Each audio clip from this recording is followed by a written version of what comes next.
We're doing it live. We're doing it. Oh man, wait. Can you guys hear me? Yes, we are doing it live. Oh, it is episode 72 of Should I Play That? Here we go. And guys, Yes. guess what? Guess what? We have a special guest in the building.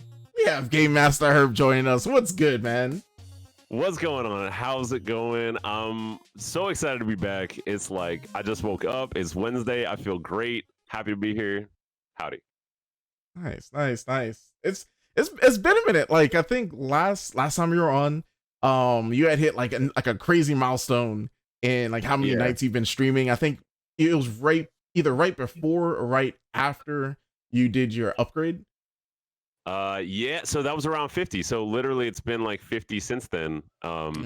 Yeah, 50 episodes anyway, or 50 streams since then because we just hit 100. So thank you. I'm very proud of that. It's not easy to stream every single day, but like once you get into it, it's kind of like you look forward to it. It's like the cornerstone of the day, as if anything else is going on. You know what I mean?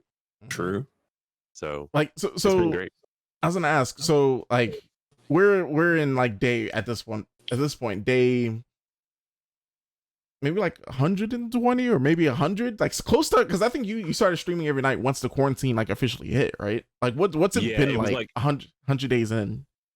Yeah, it was like on a Sunday, and I remember the next Monday, the next day was going to be Controllerized, and then we all talked about it, and we were like, nah. And so since that day, it's been about 110 or so.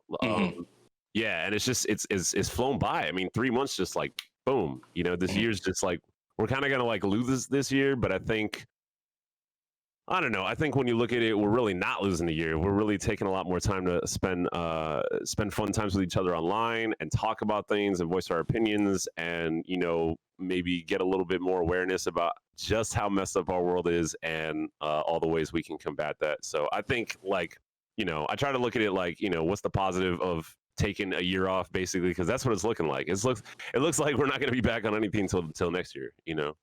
Thank you, Herb, because Chris let me crazy last week when I said that. It's all good though. I mean, I don't want that. Trust me. But like when you look at everything going on, I'm like, people ain't gonna get it together. It's true. And it's I don't know, it's wild. I feel like I'm seeing more people wear a mask in public, which is great. Y'all should have been doing that since jump. But then at the same time, I'm still seeing like photos and videos of people out in Atlanta wilding.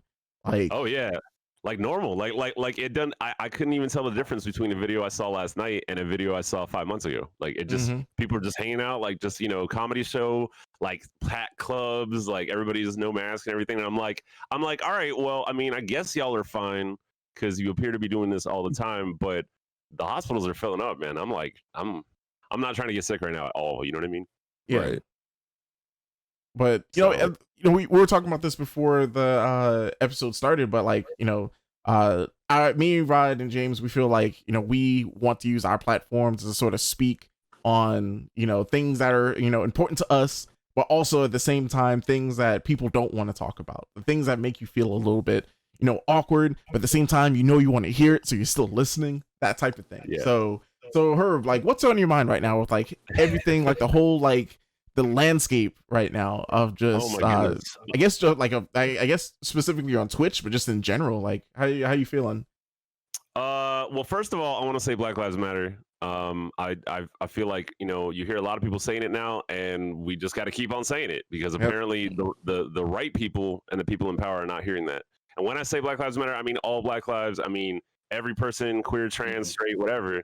We all matter, and we're all in this together, and we all have to work on a lot of things with our families, with our peers, with our coworkers, with people that offer us things like money or contracts or whatever, but then they're not down for the cause, they're not down for the movement or justice or equality.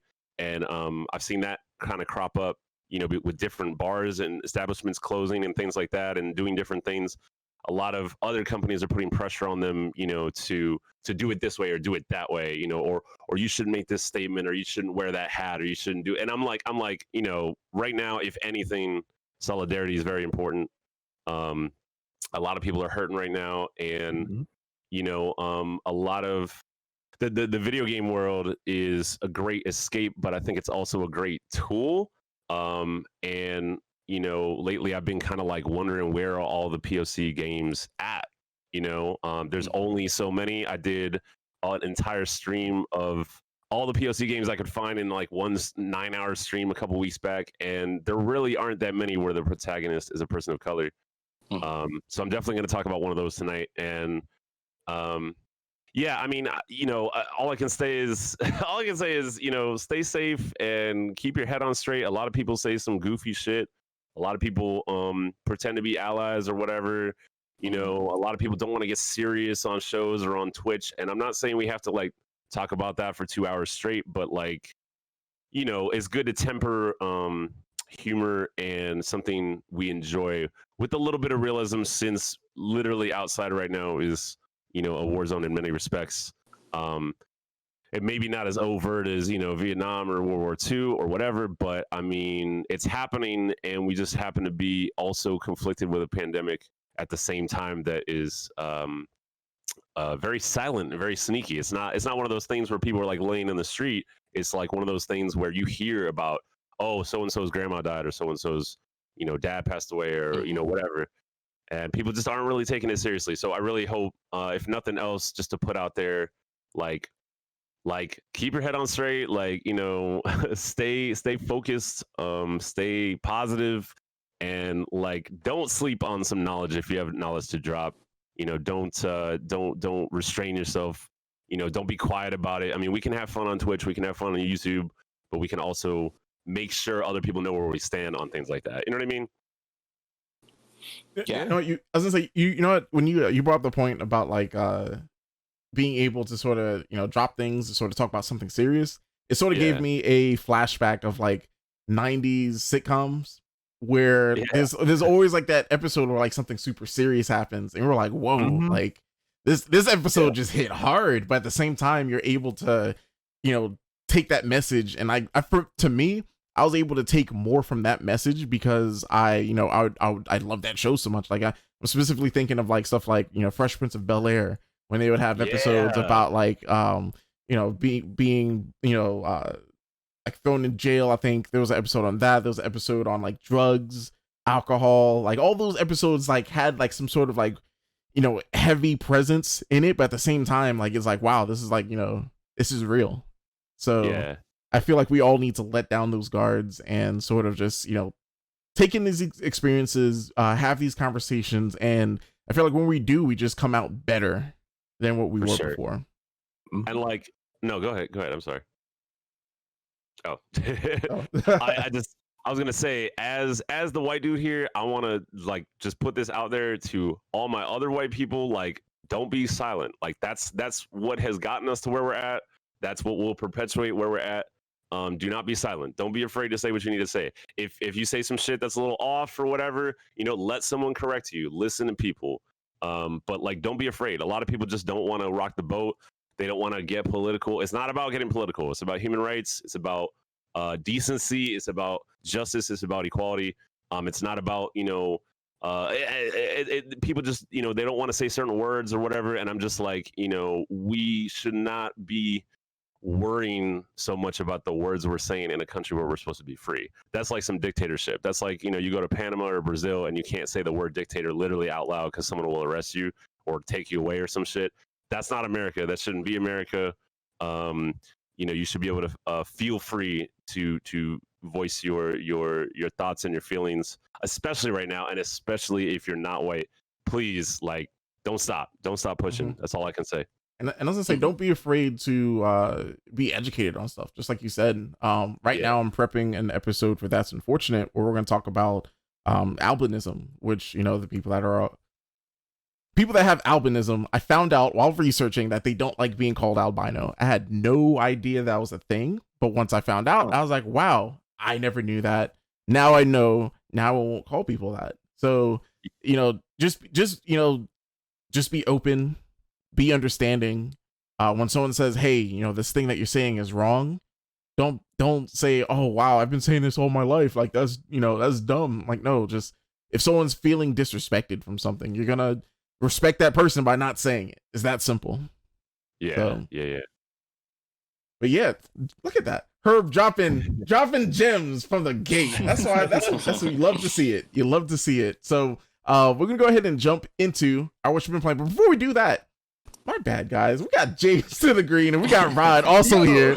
Yo, guys, what's good? I'm just sitting back and receiving this word. Let the man go. Yeah, I'm good. How's it going, everybody? Hello. Good stuff. All right, so we're gonna go ahead and jump into our what you've been playing. James, what you been playing? Man, I've been playing a lot this week. I figured since Ghost of Tsushima is coming out soon, I want to take a look back at the very beginning. Yes, indeed, Woot. I went back to Infamous Second Son, also developed by Sucker Punch, one of the first exclusives on the PS4. So I figured, let's just see how far we've come, you know? And that game still holds up really well, if I'm being completely honest. If for those who don't know, Infamous Second Son is an open world sandbox game set in Seattle. You play as Delsin Rowe, who is what this universe calls a conduit or a superpowered being. He operates very much like Rogue from the X-Men in that he can absorb the powers of other conduits and then control them himself. And so the outside of the game is you are chilling out in your hometown, minding your business, doing some graffiti, and then you come across a conduit that unlocks his powers, and then he gets swept up into this whole plot against the DUP, which is basically the government agency that controls superhero people, tries to keep them all in line. It's weird how fitting that is, because it gets kind of oppressive at times with how you can't go into certain checkpoints without doing a scan. If you come up as a conduit, they call you a bioterrorist, and then you're locked up and just kind of taken away. And so throughout the story, you meet 3 conduits, and through the ability of draining their powers, you also gain access to some of their memories. So you get a little backstory on each one, like one who was an escaped convict who was taken to the DUP and tortured. Another one who was a poor girl turned in by her parents, turns to a life of drugs on the run. The drugs end up killing her brother. So she's going on like this mission of vengeance against drug dealers. And it's just interesting to see how their lives and this coming to grips with their powers have shaped their daily lives now. It looks awesome. Yeah, it's visually stunning. It's fantastic. Now on the PS4, it has option to let you go either full resolution or performance mode. So go for the 60 FPS if you can. It's so smooth, and you really don't notice many details missing out of this. But I love this kind of game because, as you can see on the screen now, it's got a lot of freedom in your movement. If you're gonna give me a huge sandbox, make it easy to get around, and I will play forever. Thank you. Literally forever. Thank you. And so it gives you the ability to use smoke, to use neon, and to use video, as it's called. And each have their own special ways of doing it. Smoke is more of an aerodynamic character, lots more precision in like your dodging and stuff. Neon is made more for speed, runs up the side of buildings. And then digital is more for gathering across rooftops, because you can do giant leaps through satellite dishes that are strategically placed around the map. So the level design on this thing is crazy, because every power just feels so cohesive to the city.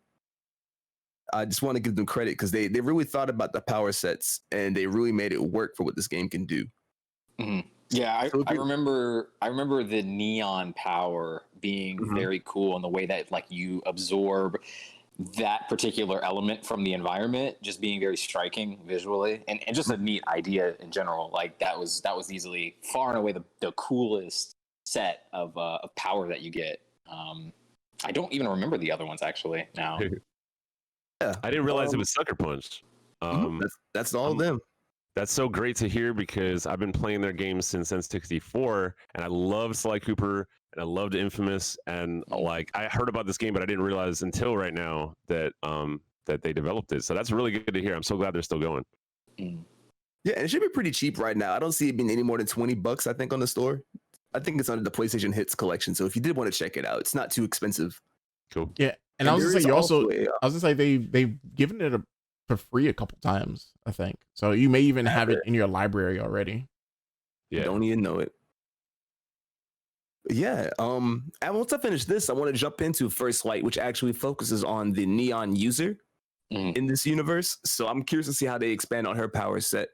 It's not extremely long, so I'll be able to talk about it next week. But yeah, so far it's a lot of fun. As fun as I remember. I've done it. This will be my third time through. One light, wow. I mean, yeah, both good and evil for the platinum. And I'm just kind of going evil this time just because it's less constraint. I just want to have fun, you know, let the powers flow. But how does I'm sorry, James. What was the morality system in that? Because I don't remember it being like super complex in a way. Like it felt very binary. Is it mostly relegated to dialogue choices? No, it is still relegated. It's relegated to actions too, but they are very binary. Like if you're going to be evil, you have to be an all-out jerk. I was trying to see if there was a way I could play as more like an anti-hero. But since a lot of powers rely on your karma alignment, it's hard to really play that middleman and still have the full set. So I would like to see that addressed. That's like 2020 manifesto right there, dude. All the assholes are being like real asshole. There's no middle. It's like you're pretty damn good or you're pretty not damn good. Like right. It's either you're helping people like up from injuries or you're kicking like sign twirlers because there's twirling signs in the street. Don't kick them. They're just doing their job. Right? Exactly. But you just kind of got to be a jerk about it. You can disrupt rallies and peaceful protesting, which is kind of messed up. I'll say, dang, really like 2020. But they are calling for the deaths of these people. Like that's the thing that they're really chanting for, like kill the bioterrorists. Right. So it kind of gives you the X-Men vibe of like, all right, guys, like we're not all terrible, but if you want an asshole, I got an asshole for you. And yeah, I've been splitting that up with a little bit of VR. Chris, since you've been harping on VR so much. That's what I'm talking about. Yeah. I took a little journey of the gods. It is a first-person adventure game. Really reminds me of that Legend of Zelda kind of style. You get the sword, the shield, you get the bow. But the fun twist in this one is that you get god powers. I haven't gotten super far into the game, so I haven't done anything too crazy. But the first one you get is that you can control plant life. You'll go into your god state, and then you can shrink or raise trees to make platforms that'll let you through areas and that sort of thing.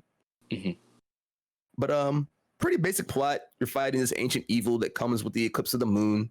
You were given your three weapons: your sword, your shield, and your bow, and you're kind of just sent on your way to I'm not even really sure what I'm trying to do. Collect these crystals, get some more god powers, and that's about it. And fight the bad guys. So you mentioned that this was like kind of an adventure game, but in VR. Is it one of those on rails experiences that VR games typically do, or is it like more free and open? It's a lot more free and open. Okay. You can walk around, orientate yourself. You can like knock on different houses, interact with some of the locals. Nothing too like crazy as far as dialogue is concerned, but you can still do fun stuff like that. Like monsters will attack the town and they'll freak out and run behind you, and you can fight for them. Just have fun little bit of stuff. I read some things on this game, and people want to compare it to like it being like a VR Legend of Zelda. That's the vibes I'm getting so far. Wow. It looks like Breath of the Wild, like graphically. I don't think it's quite open enough for me to say it's a Zelda game yet, but we'll see because I'm still getting into it. But yeah, so far I'm having fun with it. Still getting my VR legs, so I'm not doing too much at once. But I recommend somebody checking out. VR legs. Do you feel like you don't have them yet? Yes. Okay. I don't play nearly enough, I think, to get my VR legs. Okay. Is it what does it for you? Is it like constant like open movement that like kind of makes you queasy, or like what is it specifically? I think it is the constant open movement. Because I think about games like Beat Saber and Pistol Whip. I don't have any issues with those. Super Hot, I'm good. I was going to ask you to play Super Hot. Oh yeah. Okay. Yes. Cool. God, that is the VR game. Yeah. Yes.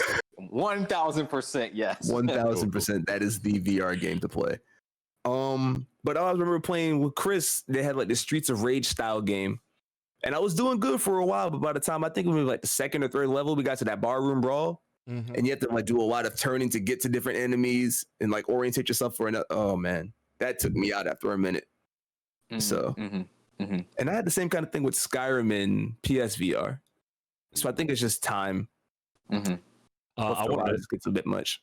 I wanted to mention for speaking of VR, I was reading an article how basically like as long as you hook it up right, if you have a PSVR, you can use it on the Switch and then play games in VR. Whether or not they actually support the VR is regardless. I mean, playing Breath of the Wild, even in third person, having the whole screen in your face sounds pretty awesome to me. So I'm like, for any of these out there who has PSVR, you can use it for that too. Great call. Good shout out. But yeah, it's funny. That's all I've been playing this week. I think last week when you guys heavily implied that I should play Doom 2016, I was like, you know what? I think I installed it last week. Let me go ahead and try it out. And then for some reason, I was like, I haven't touched my VR in a second. So like, I use Virtual Desktop on my VR so I could then use it through OBS, and I played my PS4 through like in VR, which is it's really silly. At some point, I was like, I'm doing way too much right now. let me take this headset off and let me just go ahead and just play this normally. But yeah, like if you want to be stupid like me and just do the most, you could do that too. You could use you could use your PS4, Xbox One, Switch, whatever through OBS, but then plug in your VR headset and then bam, there you go. For no reason. Big brain plays. Chris Rancher over here. Right. I just wanted to see Doom on like a giant screen in my face. How would you know? Was it smooth? It was actually pretty smooth. Like the Virtual Desktop, like if you have like 5 gigabit like internet, like everything is like really, really smooth. So you don't have to worry about things being too jittery. Cool. Maybe next week I'll give that a shot. But yeah, Roddy, my guy, what you been playing? Man, continuing off of what you have been playing, or at least in terms of Journey of the Gods, like I have just gone off the deep end, from the what are those things you jump off of on a pool? Diving board? Thank you. A diving board. Why am I blanking on that? How long have you been inside, Roddy? Been inside too long. Too long. What's up? So, right. What's outside? What? So I, due to Chris and James' recent acquisition of the Quest, and they've talked about it for the last few weeks on this show, I was like, yeah, that's right. I own a Quest. I bought one like in January, and I played it a lot for like the first month, and then I went to do other things and just didn't get a chance to come back to it really. But now I was like, you know what? Like I've spent a lot of money on this. Like let's use it. So there you go. Yeah, man, I have been playing a lot of VR content. And the first couple of things that I want to mention on here are demos, so short snippets of things that I played, but I thought that they were significant enough to mention here. One of which is Creed Rise to Glory, or Rise of Glory, or Path to Boxing Glove, or something like that, some generic subtitle. It is a boxing game, shocker. It is based off of, I guess, the Creed movie with Michael B. Jordan from like a few years ago, which is really, really good. Yeah, and I assume it actually has his likeness. It sounds like him. It looks like the back of his head, like when you see it in VR. How you know that? He has a very uniquely shaped head. Hey, he's a handsome guy, right? But I don't mean that any offense. He looks like an awesome guy, but he has a very anyway. So the boxing, Roddy. So like, the boxing is going actually. I love it. The boxing is actually really, really good. This is actually why I wanted to bring it up, is because it's a very unique experience to kind of do this in VR. I don't know if like maybe I'm doing VR wrong, but it feels like it's very hectic. So like when you're boxing, obviously like you're moving around a lot. Like the game expects you to actually like duck, dodge, weave, those type of things. Mm-hmm. And it feels very realistic. It's probably one of the more immersive games that I have been able to play in the past week, just because like, you instantly are thrust into the ring, and, you feel, you can pretty much go anywhere. You're not really like, a lot of VR games kind of have you go on a specific path. It's very kind of an on-rails experience. This is really not that. And you are kind of being like, you can chase and be chased by like your opponent around the actual ring, which is fairly large. And you just feel like the crowd is cheering and they're you're just in it. And when you're in someone's face and they're like punching you, it kind of feels like you're getting fucked up. So it's pretty great in that regard. So if you ever want that feeling, like, there you go, play Creed. I know I'm really selling this game. No, it looks hectic as hell. That looks cool. It looks like I mean, it's straight up Punch Out vibes. Yeah, it kind of is. It reminded me a lot of that. There are a couple unique mechanics. So like if you get your guard broken, and you have to like kind of realign, like the camera pulls out, like, so you're in the third person, and so you're seeing your dude, like Creed himself, and like you have to kind of align the boxing gloves to where they are currently to kind of regain your composure and be ready to block again. You have stamina that you can use, so you can't just like flail around and just punch recklessly. Like you can't just expend that. And also when you get knocked down, then the camera also goes extremely third person, far away from the boxing ring, and you have to like hold like a couple buttons and like kind of jog around and kind of make the camera come back to the ring, so then you can come back to the first person and then get back in the fight. So it's pretty cool. Again, I only played the demo. I'm considering picking it up at some point. I think it's like $15 or $20. So it seems a little expensive, but like, honestly, for that kind of experience, I think that it's pretty neat, and I thought it was worth mentioning. The other game that I played, which was a demo, was called Space Pirate Trainer. This was a small game that I thought was really fucking cool. And really it got me interested because the description was like, hey, you ever want to be a space pirate trainer? And I was like, yeah, definitely. So I wanted to try this out. You are on like a platform where enemy robots are just like kind of converging on you. It's very Space Invaders in that way, where you're just kind of fighting like an onslaught of enemies. And you get like different sorts of weapons. You can actually get, in your left hand, you have your like kind of all-in-one pistol. If you played Control recently, you'll know that your pistol can kind of function as a shotgun or like a rocket or like a laser, things like that. It's that similar type of concept. And then on your right hand, you get a baton style thing, and then but it also can turn into a shield. And the screen slows down when you get bullets coming towards you, so you can like block. It just feels so cool. That was definitely one of the games that it felt like it had a lot of weight to it, to all the actions. It also has a thing that I'm a huge sucker for. When in VR, you aim down sights, and it's like in video games, obviously it's like a button press, and it's on a flat screen. It's just, it just looks like, regular iron sights. But when you do it in VR, it is so much more satisfying because it feels real. It feels much more real. And yeah, I thought that was really, really cool. Definitely a game I plan on purchasing very soon.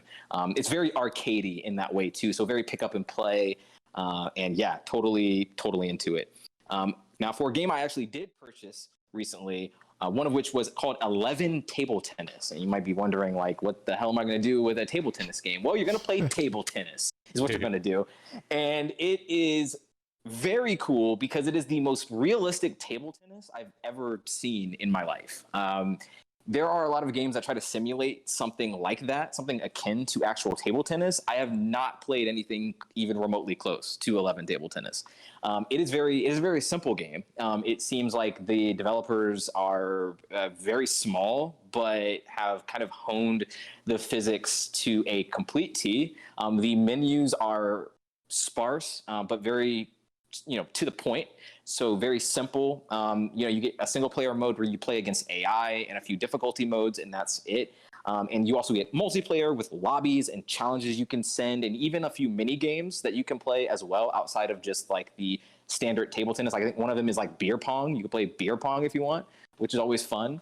But it's really, really neat. I had a lot of fun. I played against a few random people the other night, and I thought that was great. You can have voice chat, you can mute it if you want, so you don't have to run across any assholes if you don't need. But it's really cool. The one of the people that I met on there was very nice. In fact, I was serving so poorly. At some point, he was like he wasn't speaking, but you can see them on the other side of the table, or like they're their head for an avatar. He like shook his head.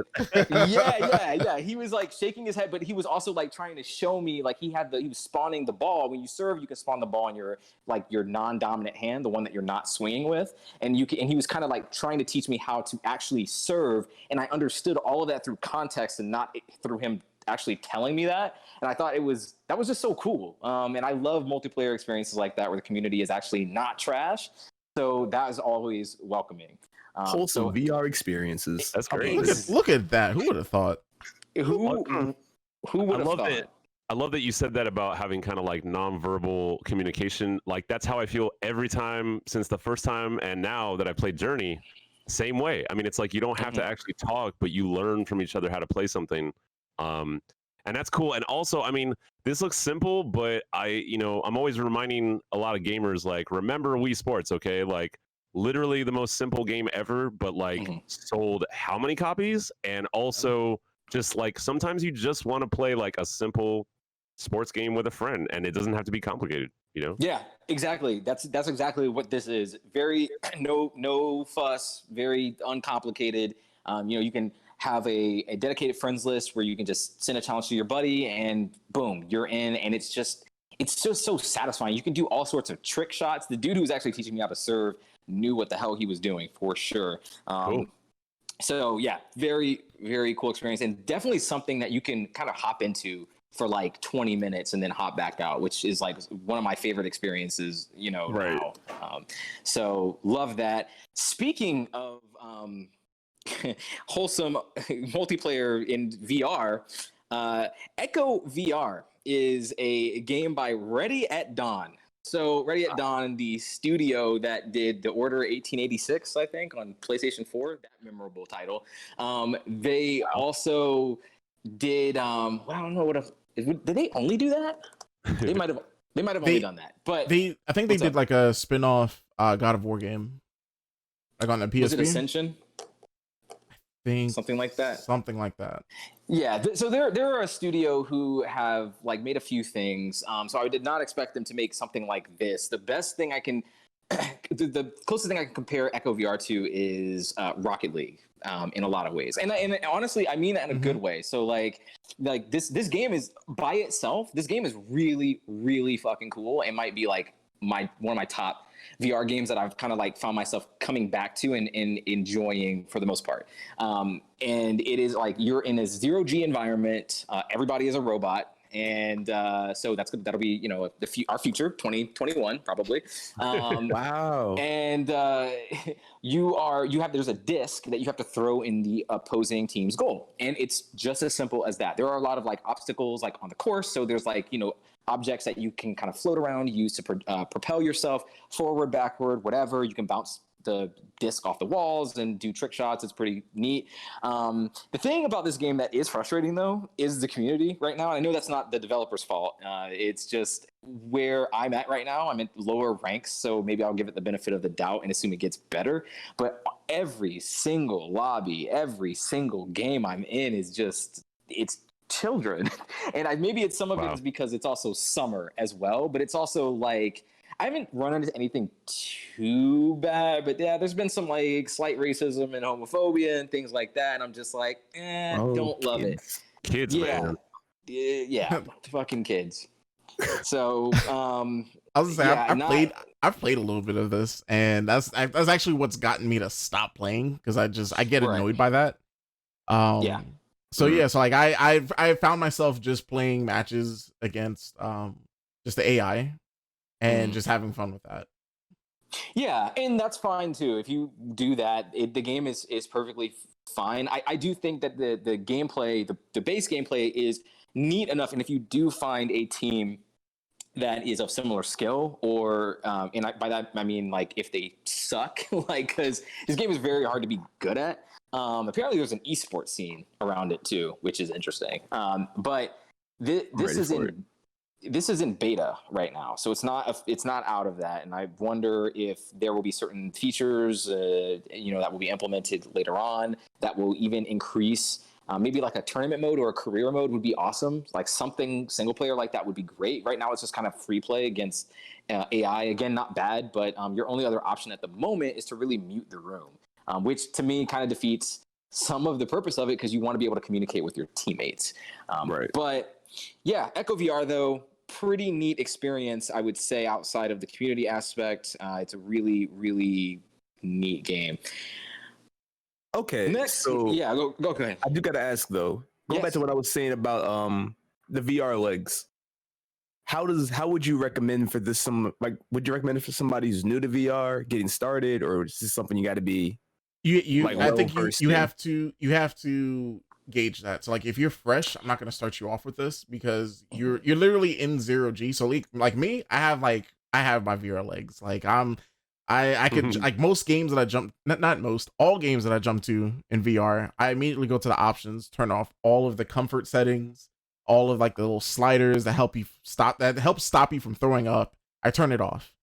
And this game, since it's so active, you're active, like for one, you have to play this in a big space because you're actively like still moving, you're still throwing, you're still reaching.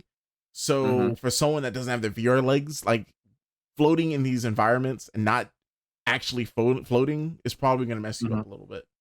Yeah, but I still say try it though because it's really fun. This looks cool as hell. I mean, like this, if you got some friends together, like specifically, and had your own like Discord chat or whatever, outside of playing randos, this looks amazing. This it reminds me of this game I used to play on fucking Windows back in the day called Hyperblade. It was the Hyperblade, yes. Yeah, you know what I'm talking about? Yes. Like I feel like I was the only person to play that game. That's right, wild. It's kind of like some sort of like hockey kind of, but not really. Like like this looks cool as hell. Like the more I hear about VR stuff, the more I want to grab one. I just haven't right now I'm not trying to spend that money, but you know what I mean. Like this is tempting me. So thank you for that. Yeah. Oh, for sure. This honestly is like probably this is the thing I've played the most outside of one game I'm going to mention shortly. This is like the second most played game for me, and I keep coming back despite the unfortunate nature of my teammates. But like it's the gameplay itself is addictive enough. James, to kind of go off of what Chris was saying. Yeah. I mostly agree with him. This is a very, very difficult game to come in like fresh off of, and it's free as well, so it's very tempting. You can just download it, boom, it's on your console or your headset. I would say that the reason why I might be okay with giving like this a shot to someone who's new is because you're in 0G, you're moving slow. Like yes, you do have that weightlessness in it. There is a chance of motion sickness, but I think you're not moving all that quick, and I think that's what helps. I would not play this sitting down. Absolutely not. Oh, no. I don't think you can. I've tried, and it does not work. I always have to stand up immediately after, because that actually gets me more sick than anything else. I have to be standing up because you want to be able to twist your body around in real time, and using the stick to snap to that direction is not the move. That can get you really sick. So. I think that's what I run into. I end up trying to use the stick, and it throws me off with the snapping back and forth. Yeah, definitely. It's rough. Say, Rod, we need to play this at some point because I'm definitely that player, and you sort of see it in this trailer that we're playing. I'm definitely that player that is just running around punching people in the face to stun them. And like he's letting like when I'm doing that, like you're stunned for maybe about 4 seconds, and that's enough time for like someone to go by and like toss the disc into the goal. Like goalies beware. Like once I see that we're making our way towards a goal, I'm coming straight for you. Oh yeah. Oh, I forgot to even mention. Yeah, you can punch people in the eye in this game, and it's great. Like, and they just get stunned, and they can do nothing. They can't move or anything. They're just forced to look at you. But like it's mean because you could see how like when you're looking at this, you could sort of grab onto your teammates, you could grab onto your enemies. So I'll literally like boost over to an enemy, like sort of climb up on his back and sort of like wait a little bit, and then like perfect opportunity punch him in the back of the head, stun him, and then like I'm still holding the guy, waiting for him to get unstunned, and then like I'm stunning him again. So it's fun. You find the homophobic person in the lobby, and you just do that over and over and over again. Nice. So, but can you throw your enemies? Not yet. Maybe when it's out of beta. Okay. I'm waiting for it. That's gonna be dope. Yeah, please ready at dawn, please. So Man, another title I've been playing, playing, quote unquote, I guess, is Altspace VR. Chris has talked about this game. Chris has talked about this quote unquote game for quite a yikes. while. And the whole time that I've been playing this, I'm like, I cannot wait till the Should I Play That episode where I can just unload on this game. and let me be fair. So the game is a really cool idea.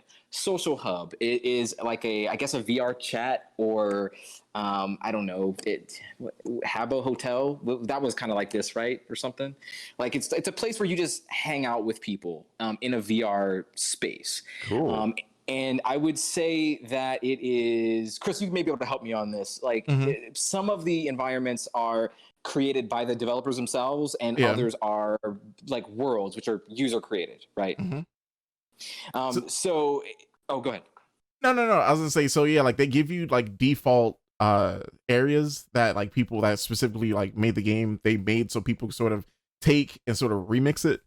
But yeah, like I think when we were playing, I showed you a couple of like player created worlds, and they could be super simple or they could be super extravagant. Yeah, absolutely. Yeah, the stuff that you showed me the other day was very nice. That was all the user created stuff. People take assets and create really cool things with them. We saw an apocalyptic world, kind of something out of Last of Us, and we could just like kind of float around the environment, literally. And there was one that looked like Mordor from Lord of the Rings. Like it was just very neat, the kind of environments and spaces that people were making. But the aspect of this, of Altspace, that is the most interesting to me is, of course, the social part of it. So there are so many events that are put on from like the community managers and people who just kind of run, I guess, the service. I don't know how that works exactly, but they have hosted events and programs. Chris, you and I attended one called The Witching Hour, where they talked about paranormal activity and events that they've experienced in their life. And these are real people in Altspace, like having these discussions, having these panels, at whatever time. And it's really kind of runs the gamut from they have morning sessions, afternoon to night. I'm talking like midnight or 1. The very first time I put this game on, maybe a mistake, but like I put this game on at like 2-3 o'clock in the morning on like a Saturday. Oh yeah, that was a huge mistake, my dude. And the first thing I see is oh yeah, hey, come to this dance party. And there were like 30 people in there, and I was like, why are 30 people in here at like 3 o'clock in the morning on Saturday? But shit, I guess I am too. So what the hell? So it's a nightclub. Right. Oh, dude, it really kind of was though. It was wild. So they had like a music truck with like video and music playing like actually throughout the whole room, and then a bunch of people having real life conversations. And I felt social anxiety from this in a VR game. Wow. It's the most surreal thing I've ever felt in a video game. It was like, because normally obviously we're not face to face, there's not like what do I have anxiety about? But it really is a thing of like, I kind of come in by myself, I kind of like walk around a little bit, kind of peek in, see what people are talking about. Maybe don't get too close, but close enough to maybe be within earshot so I can maybe jump in if I want to, but maybe I'm not going to actually jump in. Oh, I'll just play with these beanbags instead and like maybe look like I'm busy and having fun, but I'm actually not. There were a lot of things this game awakened in me, a lot of like internal issues that like Jesus Christ. Is this a recommendation or not? Right. I don't know. That's the thing. That's the thing I kept telling. What's up? Go ahead. I'm sorry. No, go ahead. I was just gonna say this looks like how like everything they promised us with like PlayStation Home. Oh yes, PlayStation Home. Rip. Like what I imagined in my mind that would have been like if it would have gone anywhere, Mm-hmm. Right. This scene, and maybe I might be wrong about this because I haven't spent enough time there. I've maybe jumped in maybe 4 or 5 times at this point, but it seems like this is a more tame version of PlayStation Home. But they also have like plenty of like, well, I know, Chris, because I'm about to say like they have 17 to 18, plus rooms where they talk about some wild shit. So I popped into one of those. It was a variety show where they were doing like They were doing like a dating game where there was a woman who was like, you know, okay, like I guess the main person, and there were like 4 dudes who were like, you know, trying to vie for a date with her, I guess. And she was asking them questions and they had to answer, you know, just like a regular dating show. And they were just, there were some interesting questions. I don't know if I should really get into everything, but there were some questions asked in this thing that were very interesting for sure. So look, I think I've told Chris maybe a dozen times just in this past week how fascinating I think alt space VR is. Like the fact that I've never heard of it before is baffling. Like I kind of want to like write a piece on this because and just observe it just on an academic level. It's fascinating. This is a whole world of people who like come together and like exchange, you know, social norms with each other as if you were actually right there in front of the person. You can't hear certain people if you're not close to them. That gives it a sense of realism that you know you don't really think about normally, but it makes it feel all that more tangible in a way. So yeah, this is a weird fucking thing, but I'm fascinated. I have a VR family now because of this game. Like just last week, you know, because like me and some they're friends now. We exchanged like social medias and everything, and it's like, yo, like after a long week, one of us we may message each other and say, hey, yo, movie night, and we'll totally like jump on to like I think big screen and watch one of the movies on there. So like, yeah, you know, shout out to Roku, Blue Moon, Tiff, let's see. Oh no, I'm forgetting names because her names are like different everywhere. I think Simply CB, but I know something else that we call her. Because now I'm mixing different handles, but she knows who I'm talking about. I'm talking about you.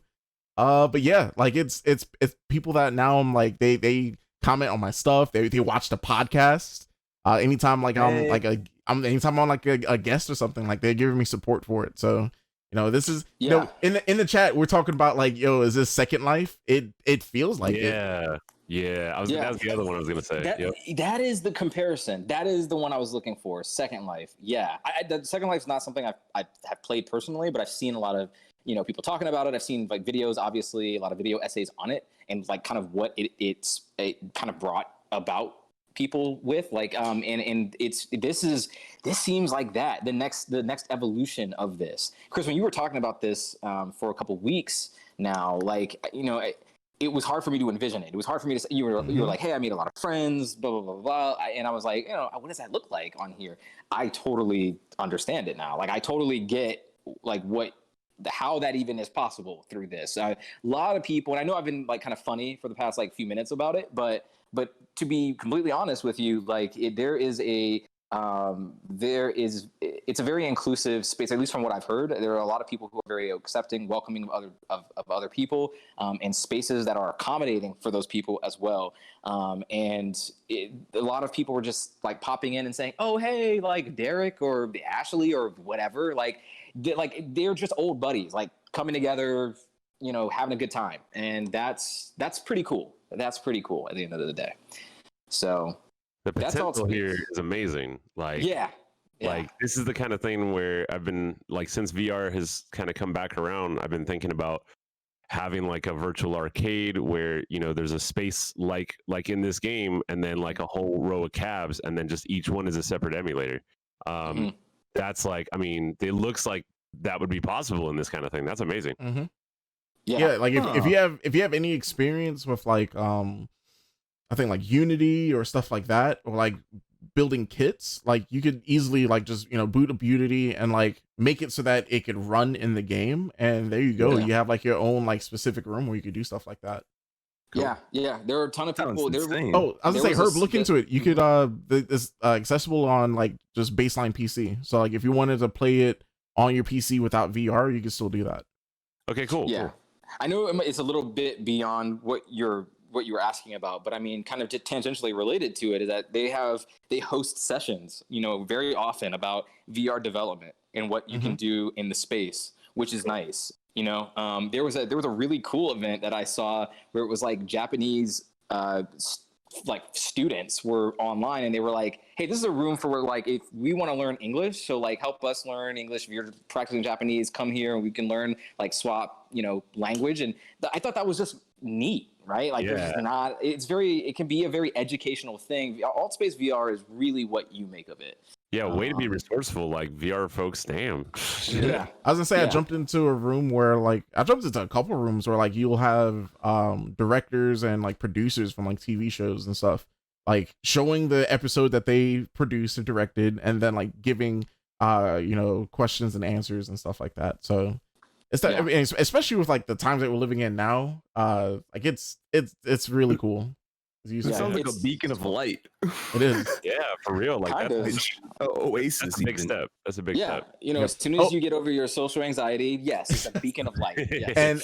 And it's also it's backed by Microsoft, but Microsoft's name really, like, you have to know that it's being backed by Microsoft. So like they're working on upgrading the player models. So like in this trailer you see a bunch of like player models that look like robots, but they're actually getting rid of those robots. So like that's a huge thing in the community right now, where people are pissed because some people have been like playing this for years now, and they've always been like a robot avatar, and now that's being taken away, a lot of people are you know, they're not happy about it. So people are pointing blame at Microsoft, some people are pointing blame at like the game's like developers, but if I feel like if Microsoft, like, if more people talked about this game and Microsoft sees what they have with it, like, they need to pump more money into this.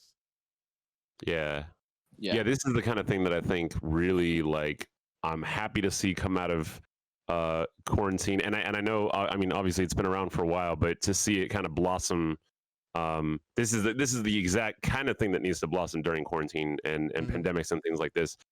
Just because, you know, it's not just gaming, but it's making virtual spaces for people, and that's so important, especially right now. If nobody else is aware, here in Atlanta, there are a lot of DIY art and LGBTQ and POC spaces like that have closed just this year. Mammal Gallery, the Bakery, Mother, a bunch of different bars, a bunch of like community spaces have closed. So like, even though this doesn't replace that, this is a really, really good sort of reason to push more people into getting not only VR, but to getting more into video games. Yeah, absolutely. So that is that's Altspace VR. Last thing I want to mention here before I wrap up my segment is the game that I've been playing the most, and it's my favorite.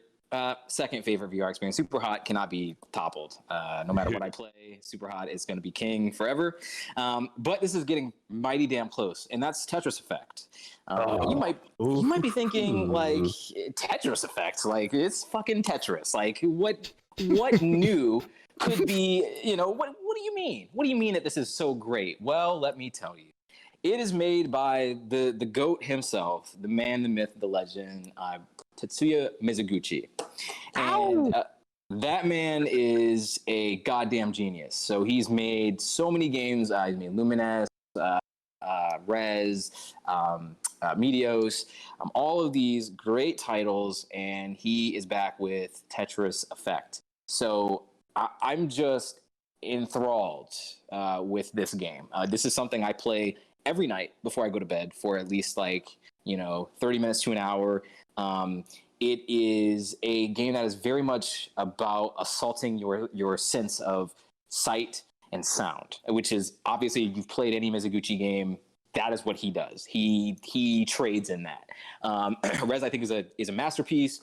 This is playing into that all the way. So while you're playing Tetris, regular ass Tetris, like, you know, you have a lot of images and in the background that you are, especially in VR, that you are experiencing. I never thought that I would, like, get emotional during a Tetris game, but that shit happened. That happened a few times. Wow. Wait, yes. I'd say, were you like clearing lines and all of a sudden, like, you have tears? I mean, I'm not saying, like, you know, I was bawling my eyes out, but, like, you know, it you know, it creates a lump in your throat every now and then, you know, yeah, like, it's moving. It's moving. Yeah, sure. It's very moving. In fact, the main menu, it says like the mode that I'm playing right now is journey mode, or the campaign mode, which is like I think it tells you like, okay, like play Tetris and go through a body of sight and sound as you're, you know, exhilarating. Like it is totally, and I read that at first and I was like, get the hell out of here. No, it is absolutely that all the way. There are a couple mechanics, some of the mechanics like hold over, like the hold mechanic, you could definitely hold the one piece at a time. That is brought over from other entries. The zone mechanic, which is something that slows down time, that may have been in other ones, but I don't know if I've played an entry with that in it. But it slows down time, and also the music that you're playing, which is, by the way, fucking phenomenal. Yeah. So the original soundtrack is just kind of out of this world. I'm mad that it took me this long to play it. But as with, again, any Mizuguchi game, what you're doing in Tetris, that is the soundtrack. There's a backing beat, a backing track, but you are providing the percussion or any other kind of like smaller sounds like within the beat to make it sound like it's all cohesive. That's what he does. And he is doing it to full effect in this game, no pun intended. So this is, honestly, everyone with a VR set should be playing this game. Like if I could just pick apart any of the games I've mentioned today or any other game that you've heard me mention before, is like this is the one I think that is the most accessible. It's the one that I think will get you the least sick. And also it's just very... again, very moving, and I would never have expected to say that about a Tetris game. So yeah, +1 for preconceived notions, right? Like, you know, don't go into this, don't go into this game thinking that it's just going to be a regular ass Tetris game. You will have your mind, I promise. There's a video out there right now. If you just like YouTube, like Tetris veteran plays Tetris Effect for the first time. Oh my God, they get this guy who's like world champ at original NES Tetris, and he plays this, and it takes him a little while, but then all of a sudden he's like destroying this game, like just like going nuts and like pulling off combos that you're not used to seeing and all this stuff. Oh man, it's really awesome to watch him interact with it after him playing Tetris since the 80s, you know? Yeah. But yeah, no, this was basically my first VR game, and I was just like, all right, you know, I love Tetris. I love all the versions of it. I have a ton of different versions of it, but this absolutely blows all those out of the water. The only thing that sucks, I have to say, is that there's no multiplayer, which right. I'm just like, but it's still amazing anyway. yeah, no, absolutely. I mean, this game to me solidifies why Tetris is considered, the best game of all time. Like, I think that it deserves it, especially after something like this. The fact that you can take something as simple yet complex as Tetris and kind of transpose like all these different aesthetics to it, and have it be as successful as it is, as enthralling as it is. I don't think most other games can do something like that. The Tetris can, and I'm very glad that this exists, and very glad I jumped in for sure. So yeah, that's it, guys. That wraps it up for me. Chris. Oh wait, no, not Chris. Oh. Herb, what you been playing? How's it going? So I have quite a list here. I put it in the chat just in case you like want to put up videos or something. I don't expect you to do extra work or whatever. But like, no, that really helps out. I appreciate that. Okay, yeah, I just figured I put them, I don't have to spell them and all that stuff. So wow, there are so many good games going on right now. On our channel, Three Bears Gaming, we've been doing stuff every single night. Before I get to this list of games, I actually want to talk about a couple other things real quick. The first thing is we've been doing like, you know, every night of the week is like a different theme. So for instance, when you ask me what I've been playing, like definitely these games that I'm about to talk about, but every single Saturday we've been doing Dance Dance Revolution, which nice. I played it in the arcade a little bit, and I played it at my friend's house back in the day, but I've never gotten into DDR like I have during quarantine. Like if you're looking for something to keep you fit and just amazing music, I mean, I went from getting like D's and C's in the first week to last week, first set of songs were all like double A's, you know? Nice. I'm not great or anything, but I'm just saying like DDR is one of those things that has kind of come and gone in the popular culture, popular video gaming. And obviously there's things like Beat Saber and Beatmania and Just Dance and all this other stuff out there. But I have to give a big shout to Dance Dance Revolution for just having killer remixes, amazing UIs, everything that works so fluidly and so easily with just playing with your feet. I've been playing a lot of DDR. It's been awesome. It's the only thing that's kept me really fit, other than a couple walks during quarantine. So shouts to DDR. I also have been playing a lot of fighting games. We do that every Monday, and something recently that I don't know why it took me so long to get into it, but is Fightcade. If you have not heard of Fightcade, it's like a very simple free program on online. It's fightcade.com. And basically, it is a client that runs the emulator Final Burn Alpha, which is just a MAME emulator.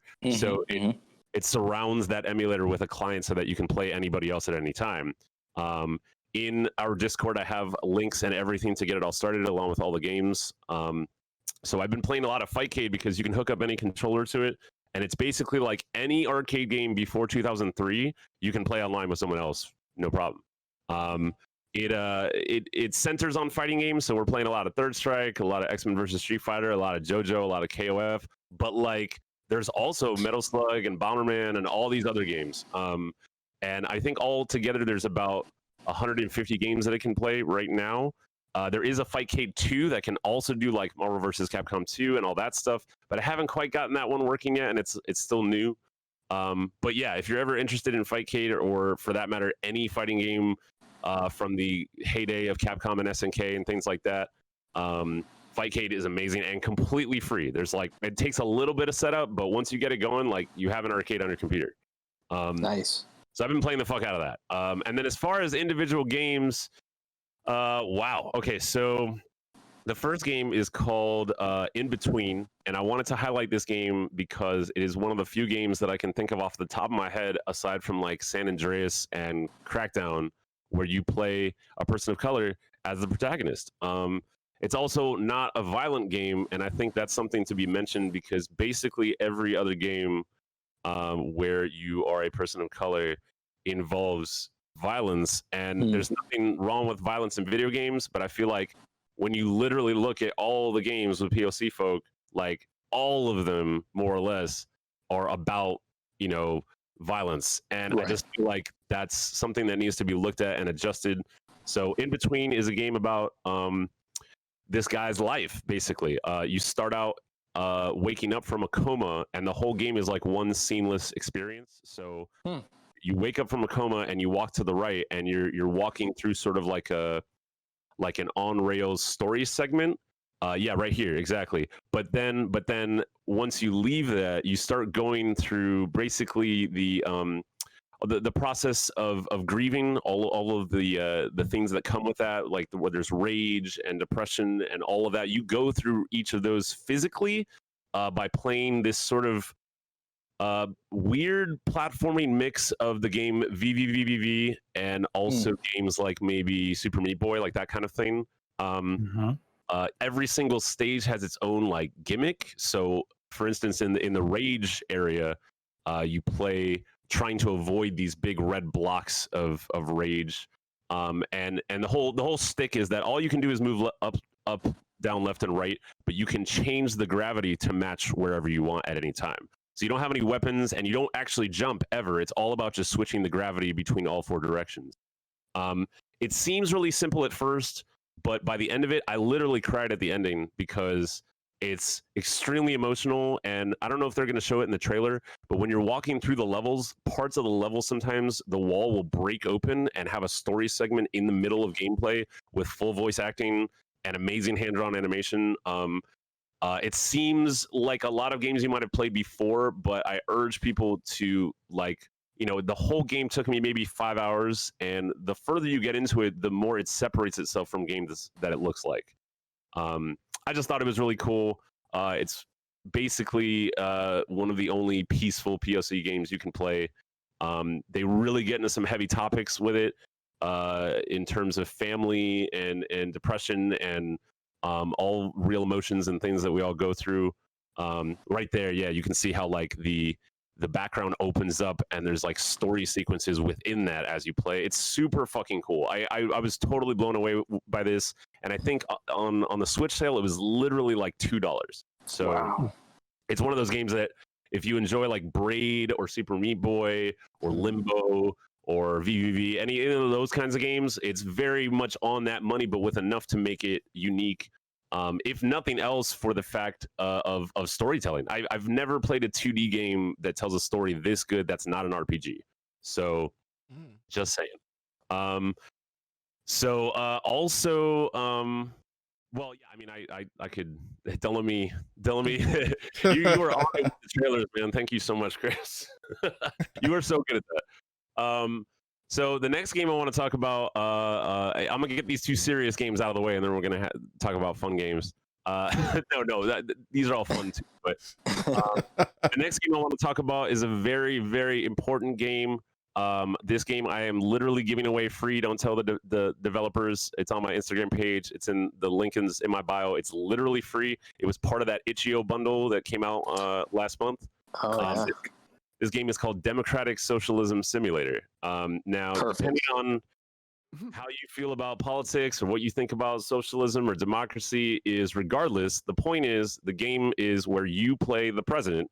And you have to decide in a series of yes or no questions that are randomized through every play what the hell to do to make the society and to make the country work for everyone.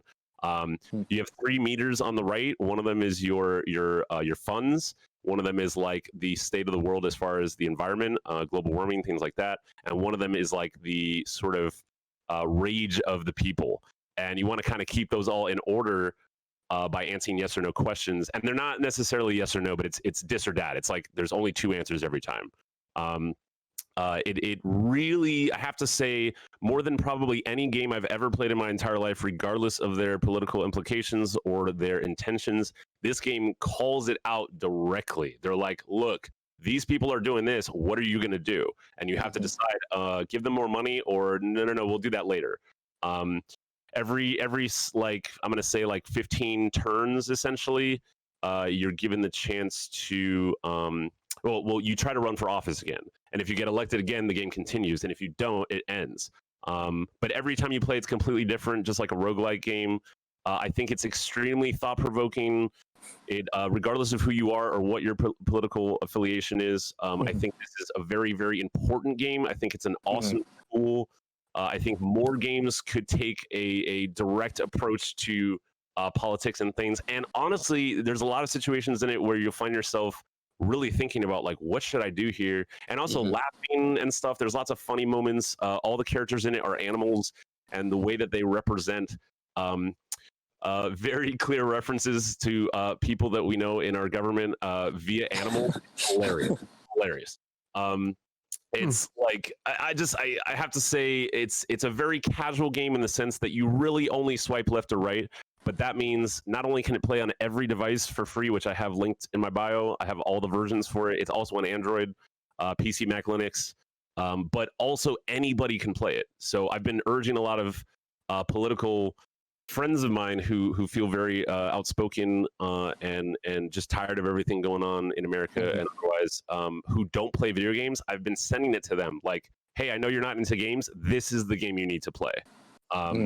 So just saying, if you've ever wondered what it's like to be the president and have to make decisions about what's right and what's wrong and where the money should go and things like that, this game makes it so easy to do. And also, I really think it's something everybody should play, just for the plain fact that it directly discusses things that are going on right now in 2020 for real. Like, it's super up-to-date relevant. So yeah, I really like the sound of that game for sure. I mean, both of these games sound amazing, but this one in particular, the gaming industry seems so averse to both inside and the games themselves. Seems so averse to politics and taking hard stances on things.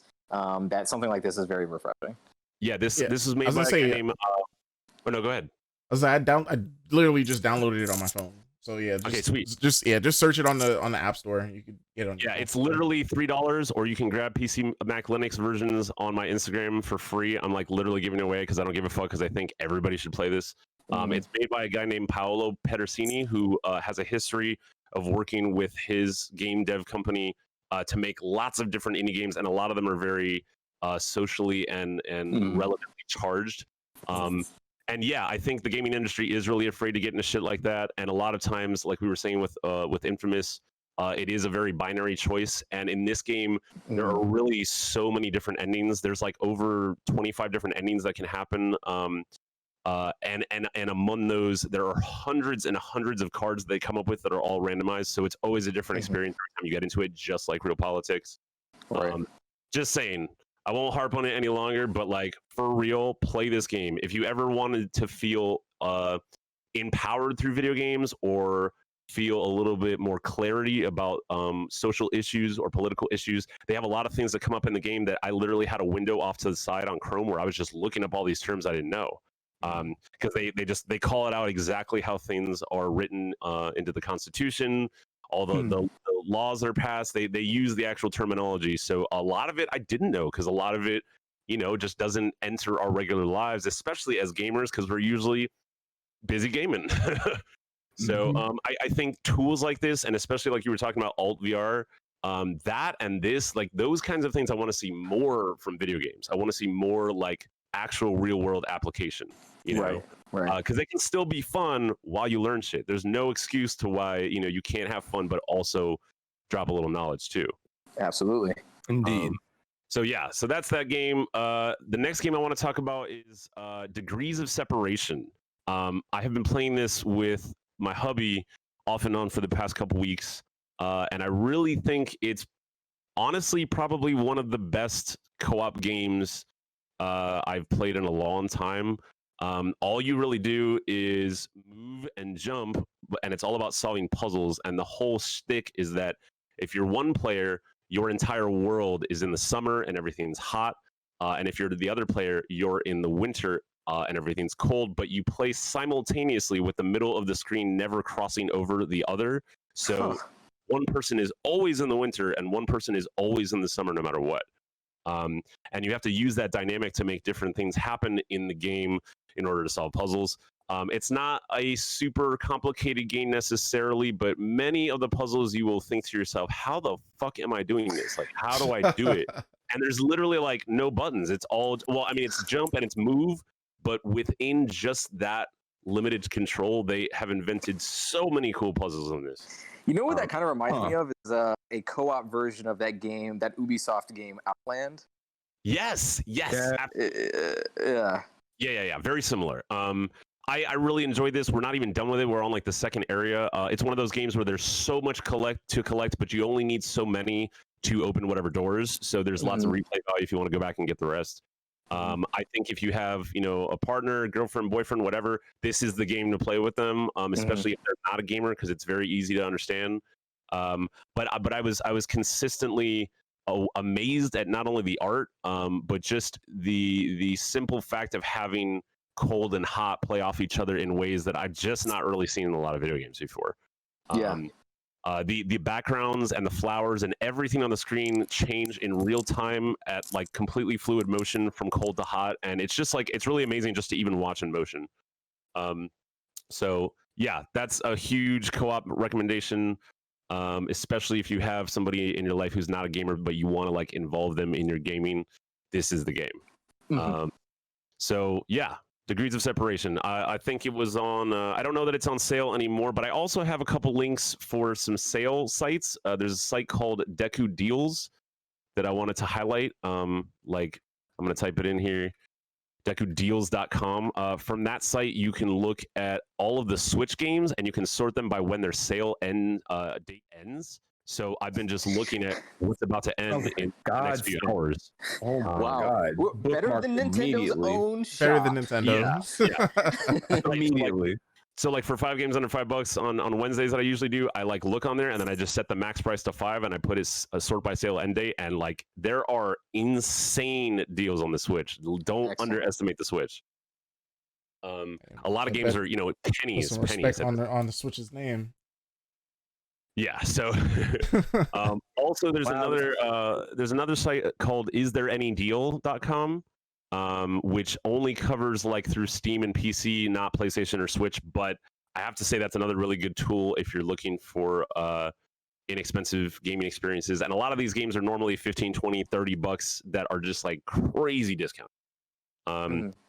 So, all right. So the next game I want to talk about is an RPG that I have put over 16 hours into, which is a lot for me considering it's a turn-based RPG. This game is called Cosmic Star Heroine. It is like a $2 game on Steam right now. It's also generally on sale on the Switch for about $2. Not right this second, but almost every other week it is. This game, if you've ever played Chrono Trigger or original Breath of Fire or any Super Nintendo RPG, maybe PS1 RPG, this is on that level. What I really, really, really like about it is that it's turn-based, but you never really have to grind. It's extremely story-driven. You move from set piece to set piece. You never feel like you're quite behind. You can adjust the difficulty on the fly. So if a boss battle is crazy, you can literally be like, okay, now I want it to be on normal instead of hard or whatever. Something else I really like is when you get into turn-based battles, but the screen does not transition. You get into the battle right where you are, and then when the battle's done, you get up and continue moving. Also, every single attack you make is sort of treated instead of having most games like where you can attack endlessly or defend or whatever. In this game, every single action you make in a battle is a single unit. So once you've attacked with your main bash, that's done until you press defend, which recharges your abilities. So like, you kind of really have to like strategize in terms of what you're going to use at the right time. It's got a really cool sci-fi story. A lot of it is very much about it's basically about this girl Alyssa who is sort of working for essentially Homeland Security, and then she figures out that they are whack as fuck, which so she like goes on a rebellion mission to like dismantle it from the inside. And you have a bunch of people you can choose to be in your party. It's got great pixel art. The battles are incredibly gripping, and you find yourself like on the very last character that hasn't already passed out with like no health, and you have like one hit left, and you make that last good hit, and you're like, boom, experience. So that's the anxiety I need in my life. That's exactly what I'm doing. It's like, I really don't play a lot of turn-based RPGs, at least not since I was younger. And this one, I have to say, definitely, if you ever loved Chrono Trigger, play this game. Yeah, I'm already 16 hours in. It doesn't look like it's ending anytime soon. I think I'm somewhere halfway about in, judging on the items and stuff that I have. So if you can find it for like the $2 sale that I got it for, it's absolutely worth more than that. I think normally it's like 20. So yeah, really been enjoying that game. That's a great game. Another game that I want to talk about is a game called Translation. This is like a very simple sort of, you're a blue dot and you have to hit a red dot on a 2D plane. But the really cool thing about this game, speaking on education and how games can be applied to learning, is that it's all about learning languages. So you can, at the beginning of the game, you choose which languages you know, and you choose which languages you want to learn, just like Duolingo. But what's different from Duolingo is that it's actually got like Twitch 2D arcadey gameplay that almost feels kind of like a maybe like an Asteroids, or maybe like a I don't know, like it almost feels like a very souped up kind of Atari game, but with a killer electronic music soundtrack and over eight languages. And there's all these different exercises you can do that help your memorization. I did Spanish. I played it for like 2 hours. Afterwards, I totally actually remembered stuff in Spanish. Honestly, that seems really intense. Like, yeah, the game itself looks intense, but now you're learning languages. That's like you're describing it. I'm looking at it. I'm like, do I want to put myself through this? I'm doing it. It definitely makes you think, and at the same time test your gameplay skills. But I just love that, like, along with the other two games, that I mentioned earlier, that games are really like the separation between fun and learning really is bullshit. Like, we might have thought that there wasn't a way to mix the two, but I mean, more and more games like this are popping up. And after playing this for like an hour or so, I would much rather do this than Duolingo. Just saying. Right. Yeah. So we've talked about that a couple times on the show. Where, like, for me, I whenever I have like a project or something to do like at work, or just like anything in general, like I'll turn it into like a game. And I'll gamify like a lot of things, like working out. I'll gamify Like I guess for this, learning a new language is literally a game. So Yeah. there's I guess there's no excuse to not learn a language when I could be playing a game at the same time. Yeah. And also, you know, it's generally on sale. I think when I got it, again, it was like $1 on the Switch. It is on all platforms.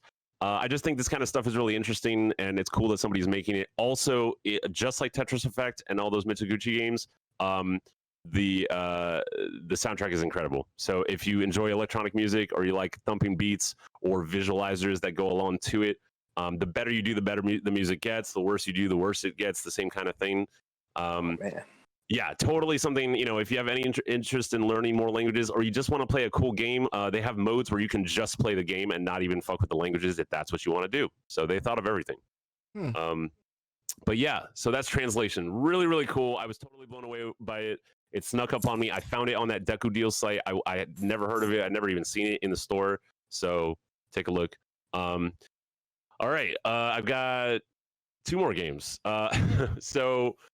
The next game, this is a game called Dronjin. I believe I have talked about this game before, maybe not on here, but I definitely played it prior to this. But it is on sale right this second, and I thought it'd be cool to talk about it again. It's about, I think, like $2-3 on the Switch. This is a all black and white, all pencil drawn RPG that's in 3D.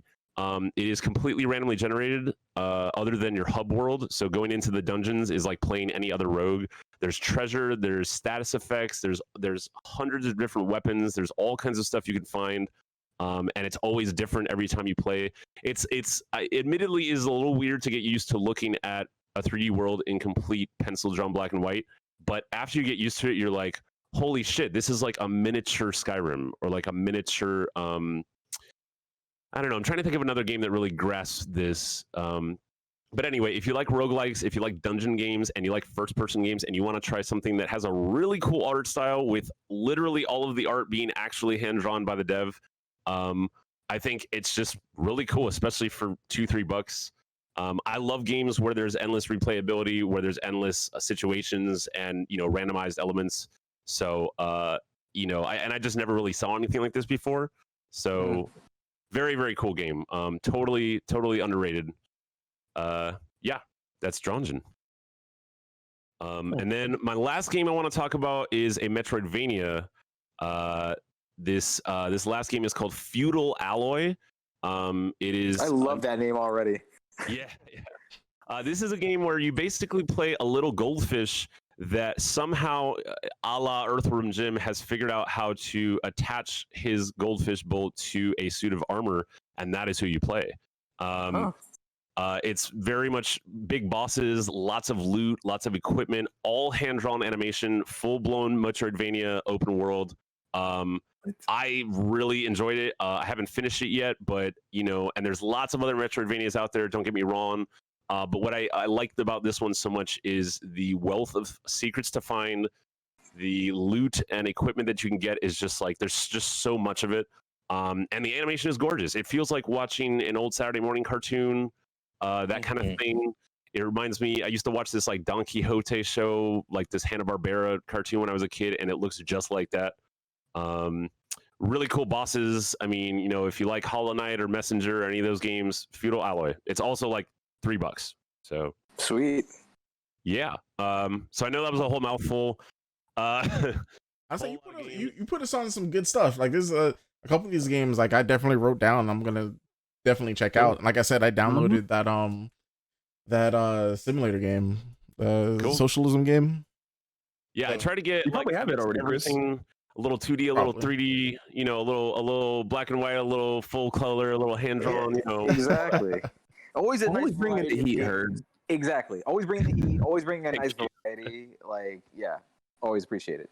So yeah. So I mean, other than those, I just one last thing is that this past week, you know, we hit our 100 streams in a row.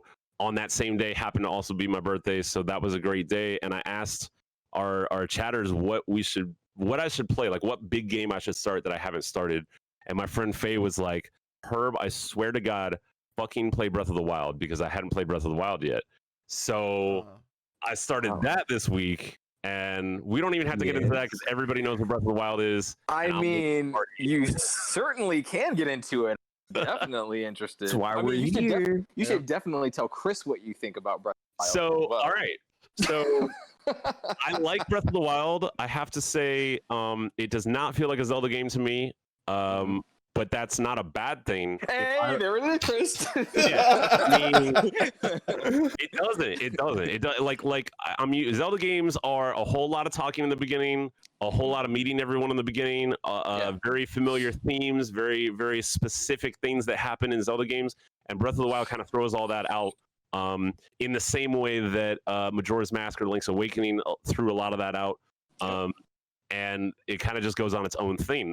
When I compare it to other open world games, I do have to say I think it's a little bit late to the party, considering a lot of the best open world games had already come out before Breath of the Wild, and you can tell that even though original Zelda inspired those, Breath of the Wild is inspired by the games that Zelda inspired. So, all that said, if I were to compare it to any open world games out there, I think it's the most similar to, bear with me on this, Sly Cooper 2 and Just Cause 2.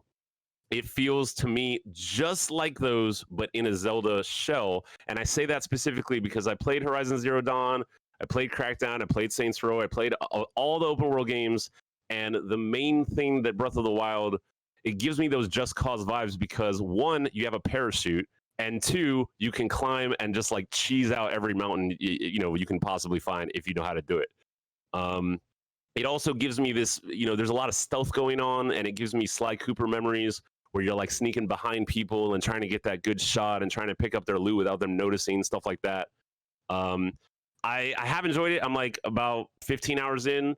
I don't know. It doesn't really feel Zelda, but it doesn't feel like that contributes to any lack of quality. Right, exactly. It doesn't feel like the next Zelda entry per se. Like, to me, that seemed like the lack of Zelda-ness is what attracted me to it even more, to be honest. Like, and that's not even me saying I dislike Zelda. I don't. I'm just kind of like I'm just nonplussed by Zelda. Like, Zelda's fine, it's cool, but like it's kind of the franchise is there for me, and that's it. But Breath of the Wild like made me retroactively more of a Zelda fan. Got you. Yeah.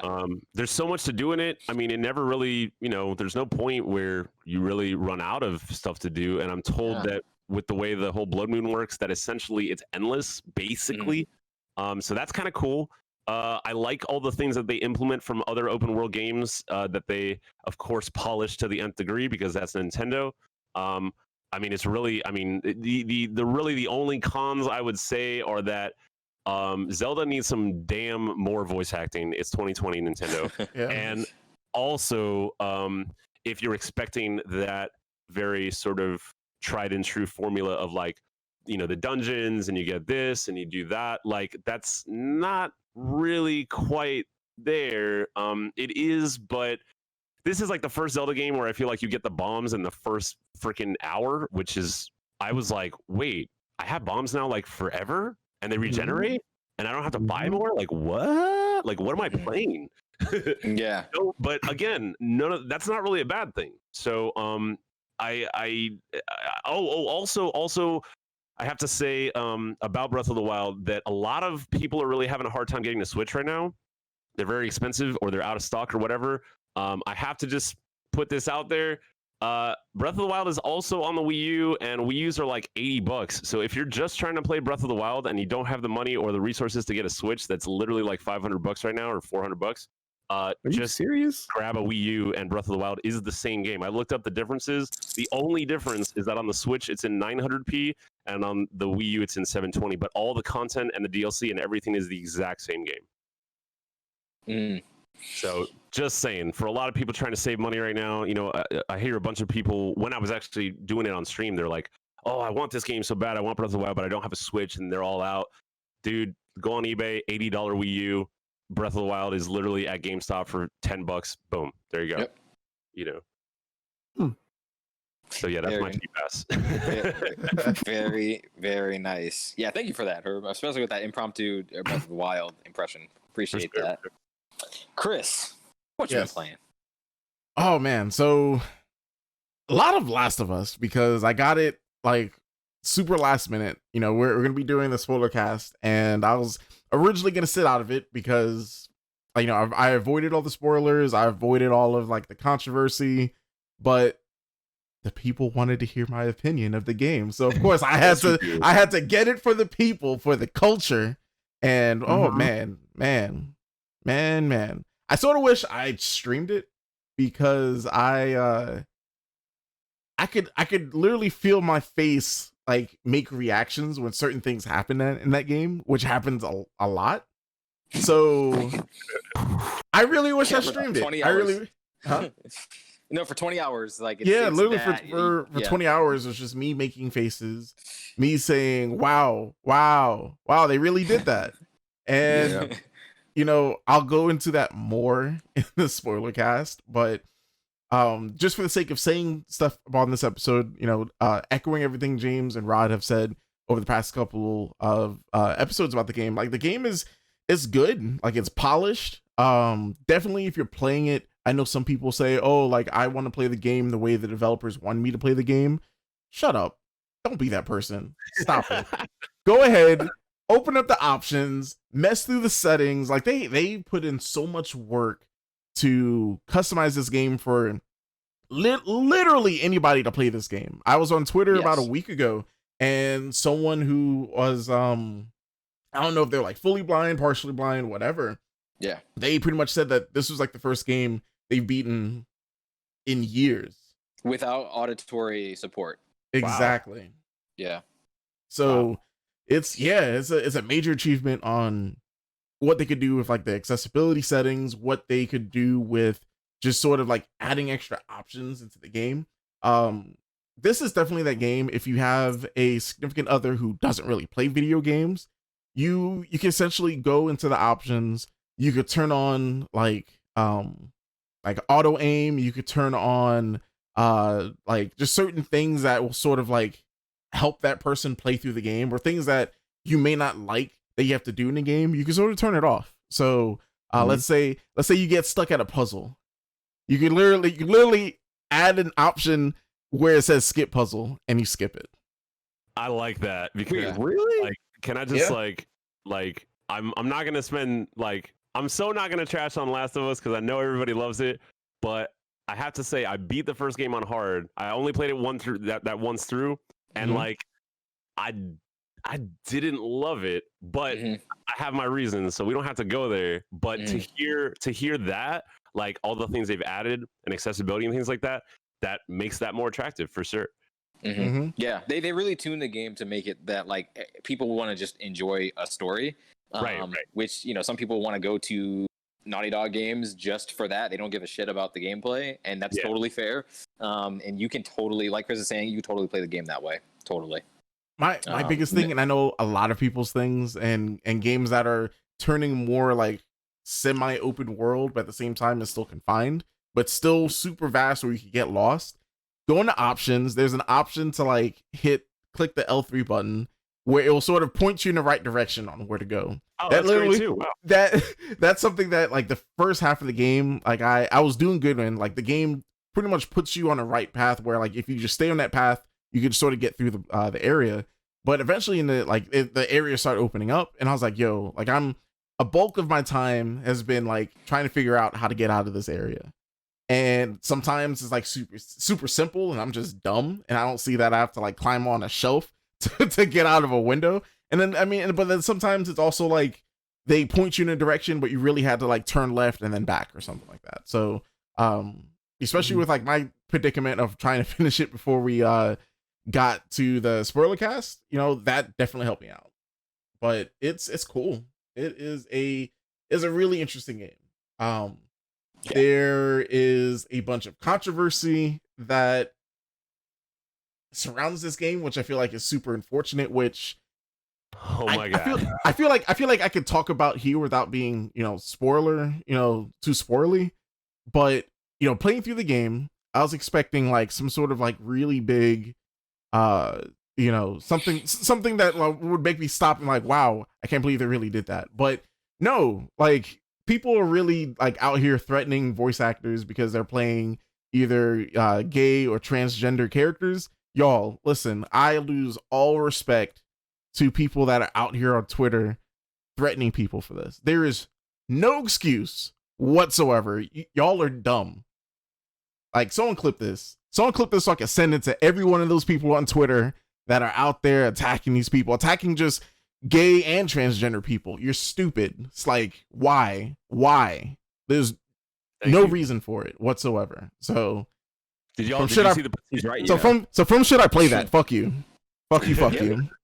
Yep. Cosign. Did you see the petition that all these people? My hubby was showing me that like all these people are in outrage over how the story went and all this shit. So there's literally like thousands of signatures on some petition to try and force the devs to change it. And all I hear from these people is like, wah, our game with 2 entries in the series didn't go the way we wanted it. And I'm like, bitch, I'm a Sonic fan, okay? I don't even want to hear about that shit. Okay, like, yes.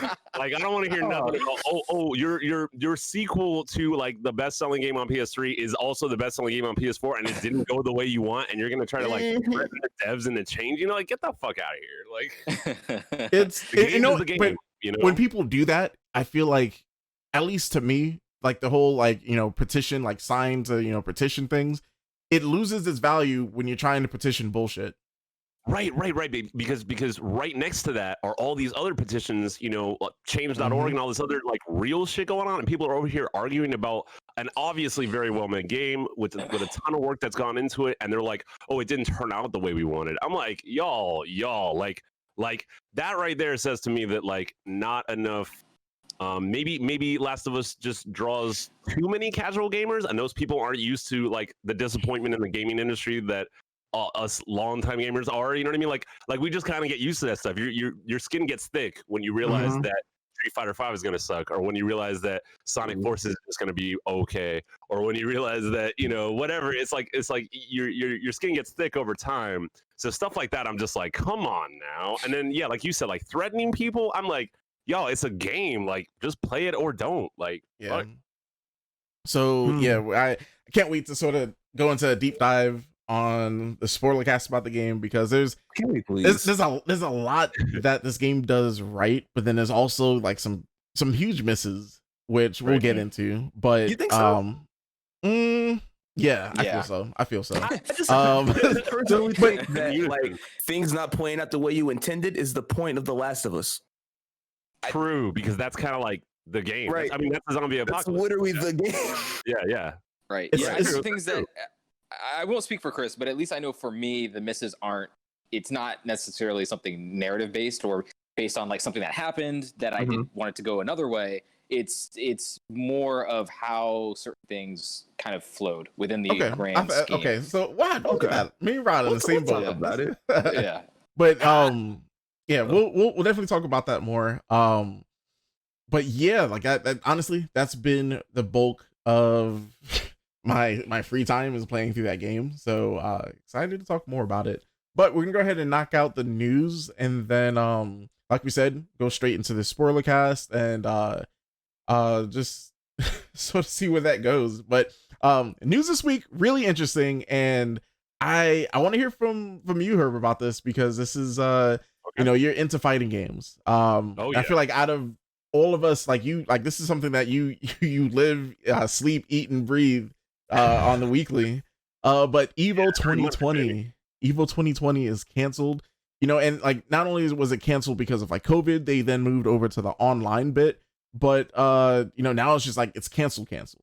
So, and that's coming from one of the higher ups. I don't have the name written down. I think Rod, you know. Oh yeah, Mr. Wizard. You know, a bunch of accusations and just really just stuff that like is sort of plaguing the fighting game community right now. But accusations just the internet, honestly. Accusations of sexual misconduct and all that other stuff. Right. What do you know? Oh, like, and no offense to y'all, by the way, but what's that? A straight dude did some bullshit? Oh yeah. Right. Yeah. Really? Oh, I had no idea. Yeah, you know, like I love the fighting game community. I've been fighting since fucking Street Fighter 1. I play every week, 8 hours stream of all fighting games.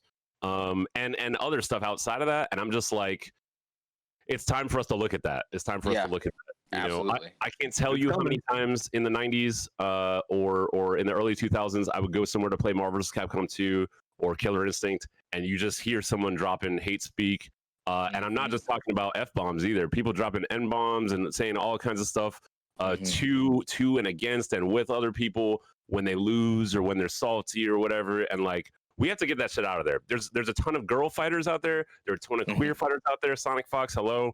You know, like, it's time to like get over all that bullshit and like just enjoy the game with each other, you know? I also have to say, I was talking about Fightcade earlier. Fightcade, unfortunately, does not have any sort of, there's a chat system, but you can't add anybody as a friend and you can't block anybody. So people get on there with some fucked up names and say some fucked up shit in the chat. And so I just, you know, like we were talking about online communities earlier, sometimes you just have to like, I don't even look at the chat. I just get into the games, I fight with people, and I just don't pay attention because it's just like, you know, what can you do? I still want to play my game, but there's no way to really mod that. So I urge game devs and everybody else out there, make sure you got some way to mod some shit. Make sure you got a way to like block people or an internal chat system of some kind. Because we don't need any more of that hate. It's 2020, you know? Yeah. I think it's a good thing that they canceled. And I say that not knowing that they canceled until right now when you told us tonight. Because I woke up, I'm vampire. Anyway. So I didn't know that, but I honestly think that's good for a couple different reasons. The first reason is online gameplay is not there yet with fighting games. It is in certain circumstances. It is periodically, like for instance with Fightcade or with Tekken 7 or with, you know, Smash or with Street Fighter 5 or at Brawlhalla. I play all those online, and I'm gonna say about 70 to 80 to 90% of the time they work fine, but there is that 20-30% and even 10% where it'll just fuck up. And that could be, you know, can you imagine watching Evo and it's like the grand final and then it fucks up? Oh no, we got to do this one over, and then everybody has to get like all anticipatory again. Like, it's just, you know what I mean? So like, I feel like, you know, if anything, this will urge devs and fighting game communities to start supporting better netcode, to start pushing better infrastructure with our games. Because like, dude, Smash is garbage with that, you know? Smash wasn't even going to be in Evo Online. That's how bad it was. It wasn't even going to be there, which is kind of like, wow, Nintendo. Like, that's a big deal. If you're not going to be at the main fighting game thing in the world, like, you know, I have to also say that, you know, I love video games and I play them a lot. I mean, you know, we stream every night, all that stuff, but, you know, maybe it's not the worst thing in the world that a lot of attention and money that normally would go to a fighting game competition is dispersed in other directions, you know. Hopefully people take some time when they're not practicing, when they're not doing the stuff they normally would be doing for Evo, to take a look at what's going on in the country and in the world, and make sure, you know, to have these tough conversations with your family and make sure your head's right and you're on, you know, the side of justice and equality. I've said it a bunch of times, but I mean, every time I turn around every week, I look at my phone and I'm like, oh shit, this person I thought was cool isn't cool. Wow. Right. Okay. And clearly that's what's happening in Evo as well. Clearly in the fighting game community, there is, it's not the majority, but there's still a cell of like very misogynistic, very racist, very closed-minded people. Yeah, exactly. Predatory, yeah, predatory, right? Yeah, people, you know, they get that high of like, I'm good at this game, so they think they can like literally abuse other people verbally and mentally outside of the game, and it's like, dude, like, we're throwing Hadoukens here. It doesn't have to get that real, you know? Yeah. So yeah, I mean, I think, of course I want to see Evo thrive. I watch it every year, but like, it's 2020. A lot of adjustments have to be made. That's one of them, apparently. And also, like, fighting games need to get their netcode much better, or else we wouldn't really have to run into that, probably, you know? Yeah. I think that's something that they're going to have to focus on in the future, especially with, you know, next gen right around the corner. And we can sort of segue that into this next bit of news that hopefully with this next news, they could focus this extra money on better netcode. But like, there's a trend right now with, you know, next gen games sort of like being announced and we're starting to get pricing now, especially with like some of these sports games. We're seeing that a lot of these next gen games, the prices are, they're rising. So for the most part, it looks like it's like a $10 increase, or at least $10, in the States. And it started a conversation on the internet. A lot of people are for it, a lot of people are against it. I want to know where you guys are at, because I know for me at least, I feel like with them increasing the price, which honestly, with the amount of work that these companies are doing for these games, I'm honestly surprised that hasn't been done already. But then at the same time, like this extra money could be used towards like improving. It could be used towards improving certain things like netcode, but then also at the same time, hopefully, get them to stop the whole crunch culture that we see in the industry right now. So yeah, the thing that basically kills all like there's this YouTube thing I watched called Matt McMuscles, and his whole YouTube is all about games that flop. What happened? Yeah, what happened? Yeah. And like why things happen. Like he talks about Too Human. He talks about Haze and all the games that like we were really looking forward to over the past couple decades that ended up flopping and causing companies to close and shit like that. Telltale Games, all that. And a big part of that is just this immense pressure on these people to basically work like slaves and not have breaks, not have benefits, not have time off, and work nonstop for months without any breaks whatsoever, even working at home to get some game finished that like a lot of times they don't even really get paid a lot for, Mm-hmm. And then they still manage to rush that, which is ridiculous. Yeah, right. And it's like, and my whole thing is kind of like, I would much rather wait another year if I know a game is going to be great than take it right now in some half-baked, form or whatever. That, and at the same time, I'm more willing to spend that extra money on that game if I know it's going to be good. Like I get angry when I pay $60 if I'm paying $60 for a game straight up and I don't like it and it's trash. So like spend the extra time, go ahead and polish it, don't rush it, and I feel like that'll be the right balance. Yeah. My only thing is, if we're gonna do this price increase, which sounds like a great idea, I want a full game when the game comes out. Yeah. I'm tired of getting like pieces of video games for $60, Fallout 76. And that's what I'm saying. I'm kind of like, until that shit's fixed, or do we really have to move the base price up? Like, right. I don't know. Give me a full game first, then we'll talk about how much you're going to pay for it. Yeah. I agree with you, James. My worry about that is that companies aren't going to care about that, and they're going to continue putting out these games as services, which we've talked about on the show numerous amounts of times. Destiny, Division, all these games that we generally like, but I think the model for that going forward is going to continue. I don't really see that stopping, and I certainly don't see a $10 price hike stopping that either. I wish it did. I wish we got more complete games. We were talking about Last of Us earlier. That feels like a complete game. It doesn't have multiplayer, but I mean, I don't feel like it needs it absolutely. And it feels like, what's up? I wanted to make a bad joke, but I'm gonna say it anyways. Last of Us 2, it has multiplayer. Like, shout out to Naughty Dog. They created a live action, like real world PvP, which is called Twitter. And like the PvP for The Last of Us 2 has been like pretty intense. I'm a noob. I'm not jumping into this PvP. It's too much for me. But I've never seen this. I've never seen a developer actively create a PvP like this. Yeah, it's wild. It's fucking wild. It's a good one, Chris. It's a good one. I gotta get my character to level 40, So. Damn it, man. I gotta grind a little bit. I'm not grinding in that PvP. That sounds terrible. That Twitter grind.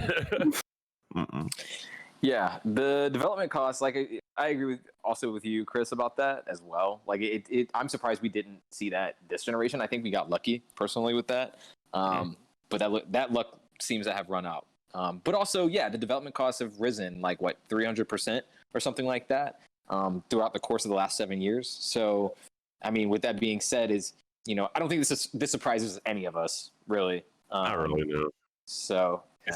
It's kind of like, I feel conflicted though. I feel like some games, let's say in the past 10 years, right, from 2010 to now, have been worth $60, if not more. Horizon Zero Dawn's a big one. I don't think Skyrim's in there. I think that was 2009. But many other games. Obviously, Breath of the Wild. You know, many games are absolutely worth that. GTA 5, sure, but then there's a lot of other games that are definitely not worth $60 no matter how you slice it. And I'm not even talking about like, you know, they added DLC or this. I'm talking about like they're just not $60 games. They're just right. Anthem. Right. Exactly. Like there's a ton of examples. I can't even think of all of it right now. Days Gone. Right. Days Gone. Yeah. Hey, and then now. I'm always looking at these deals, and so I'm kind of like, wait a minute. If I just in the past, like let's say 6 months, if I spent $200 on Switch deals, but that $200 has gotten me 50 games, and a lot of those games individually are 15, 20, $30 that just happen to be on sale. I'm not saying sales can save everything, because obviously these devs have to make money at some point, and the games have to be on full price at some point. But again, literally, I've spent about $200 in the past, let's say 4 months on games, and that has gotten me over 40 games. And so I'm kind of like, when they're talking about, well, these new games are going to be 70, and I'm like, okay, well, I wasn't really paying 60 for a lot of games in the past 5 years anyway. 70, it doesn't really affect me because I'm not going to buy it until it's cheap anyway.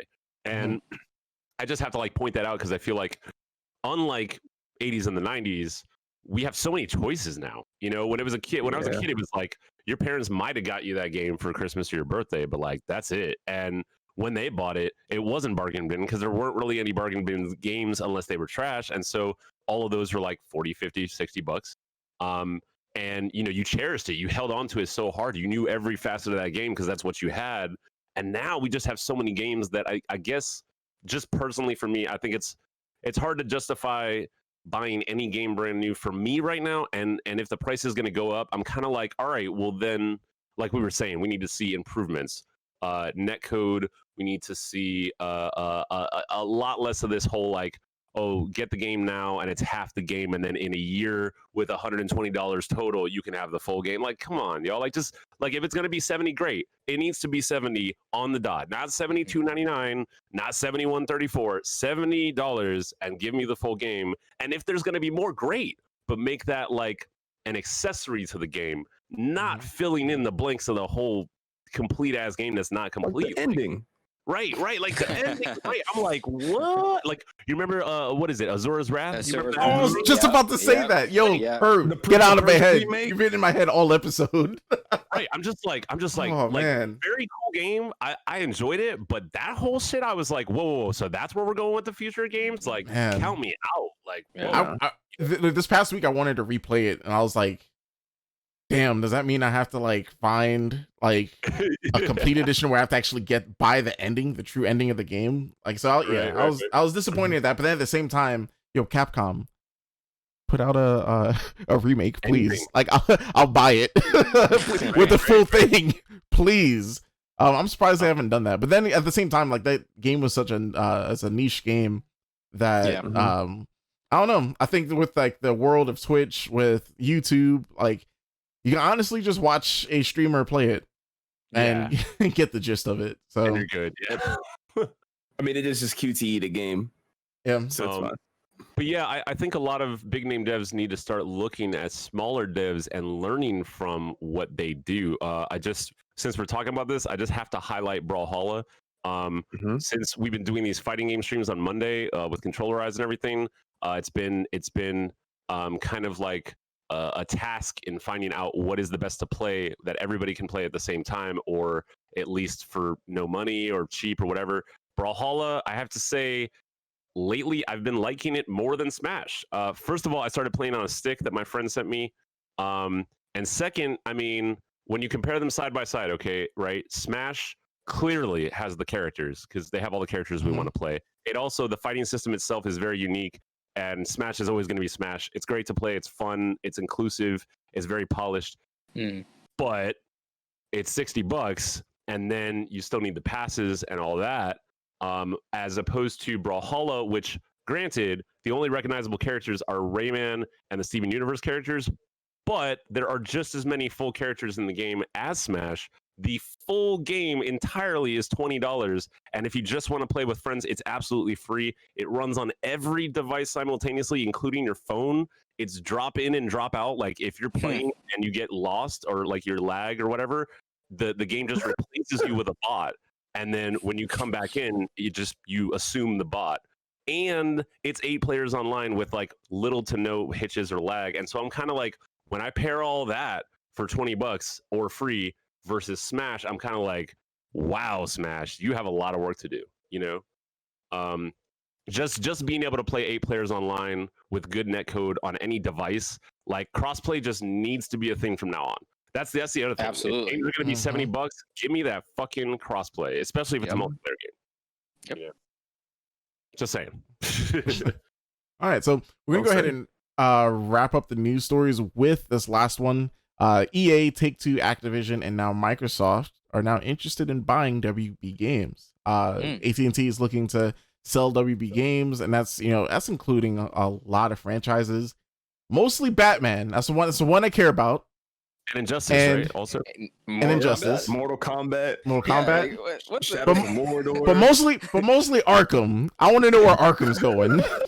This is all I care about. But it's yeah, over, Chris. No, it's not. It's never over. He's dead. No. Okay. So listen. All right. So quick tangent. I either want them to do their Justice League game or want a Batman Beyond. Please. Ooh. Batman Beyond? Yes. Now that is something I have wanted for my whole life. That would be clean. Because seriously, think about it. He's he's done at the end of Arkham Knight.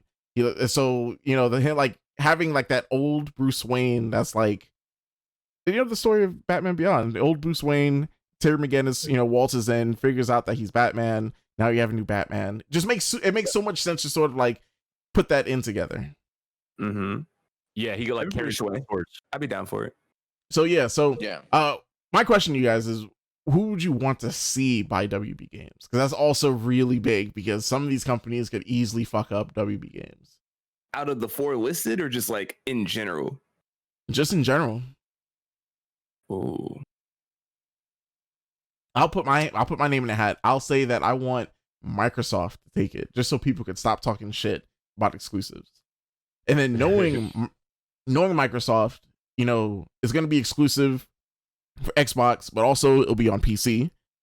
So at that point, you'll have your crossplay, you'll have your Game Pass. Like it's just a win. It's a solid win if it goes to Microsoft. And Xbox really needs that. Oh, I'm sorry. Yeah. No, you're good. I agree. Xbox has totally used the help. But as far as just like thinking about the gamer and just feeling like somebody's going to take care of these franchises, CD Projekt Red. Let them have it. Only because they take their time and they're actually willing to put in the work. I don't have to worry about season passes and all this extra foolishness. And if it's going to be DLC, it's going to be good DLC. I mean, that's just me though. Yeah. Rod, what about you, man? I mean, I will go off of the 4 that are in here right now, and I would definitely say Microsoft. I almost think that's like a no-brainer. It's very difficult for me to imagine like that. Like it could be anybody else at this point. Like that's just why. I think EA has enough bodies in its graveyard to, I think it speak for itself. Activision Take-Two would microtransaction the shit out of it, I'm sure. Also, they don't have good relations. They don't have good relationships with their studios, especially Activision. Definitely does not. So, yeah, I mean, Microsoft is the only one right now that even is a reasonable choice and option to me. And also, I want to say at the top of this that by the way, WB Games like they're AT&T is looking to sell them off. Like this is not something where these companies are coming in and just trying to money hat like for fun. Like AT&T is literally putting them out on the market, saying who's interested and seeing who's buying. Because I see a lot of conversation, not here, but like just in the sphere in general, of like people upset that oh my god, Microsoft, they just want to buy everything. Well, it's like if they can afford it and they're willing to, and the company is willing to sell, then like why not? So that's important to keep in mind as well. But yeah, definitely Microsoft for sure, for pretty much the reasons that all of you guys have listed already. So let's just play the fantasy game real quick. If Microsoft were to get WB Studios, who is their representative in Mortal Kombat? Hopefully somebody female because it's about time. So like Kate from Gears of War? Yeah, that's what I was gonna go with. Sure. Okay. Sure. Yeah. I'm trying to think who else they have that they could use that would be cool. I feel like Master Chief is too obvious. They did that in VOA. Oh yeah. And we got the Arbiter and KI. Oh my god, I forgot about that. Yeah, I think if Microsoft is smart, they will for this next gen. They need to grab that studio, and they also need to grab. They need to release a new KI like launch, because the main reason why I decided to go with PlayStation 4 over Xbox One is because one, I knew eventually it would mesh together with PC and be the same thing more or less, and two, PlayStation had all the fighting games. I mean, that's the Guilty Gear, Street Fighter, DBZ. All those games initially were not slated to come out on Xbox at all, and they got ported later. But there's still some ones they don't have. Like Street Fighter 5 is only PlayStation, and it's cross-play with PC, but it's not on Xbox. And so I'm kind of like, they really, if Xbox wants to come back like the OG and the 360 days, they really need to get these exclusives because that's what makes people buy certain platforms is that's the only reason we all have a Switch, right? Is because we all want to play Breath of the Wild, Smash, and all that other shit. If Nintendo was purely not proprietary, they didn't have their own IPs, and it was just like, hey, we have this console that's also a handheld and you can play all these Steam games on it, I don't think it would do so well. People buy it because they want to play those games. Right. They buy it for the first party exclusives. And Microsoft really, I'm kind of like, all right, they got Halo, they got KI, they got Gears, and they have Sea of Thieves, which I guess they don't have anymore actually. And then they had Sunset Overdrive, but other than that, that's pretty much it.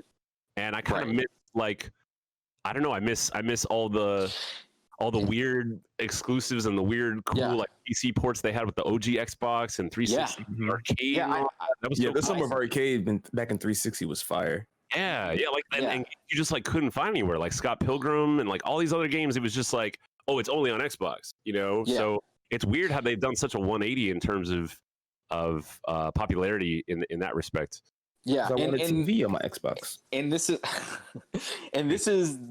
why I'm so excited for the Microsoft event later this month, is because this is the opportunity for them to really say, okay, this is what we've got cooking. Because I think you're absolutely right, Herb. That's what Microsoft needs to do. That should be their mission, is to develop, not just acquire third-party studios. I think that helps, but I think what they need to be doing is cultivating first-party studios. Following the footsteps of Sony and invest in your first-party studios, invest in your Santa Monica's, invest in your Naughty Dog, those kind of Nintendo EADs, those kind of companies, they are going to gotta be the bread and butter. And I hope that's what they're doing with 343i, the Initiative, the Coalition, all the Obsidian, those parties that they've acquired, Playground. I think they can do special shit with these studios, and I'm really, really, really looking forward to seeing if Phil Spencer can put his money where his mouth is later this month. I'll be happy. I'll be a happy person.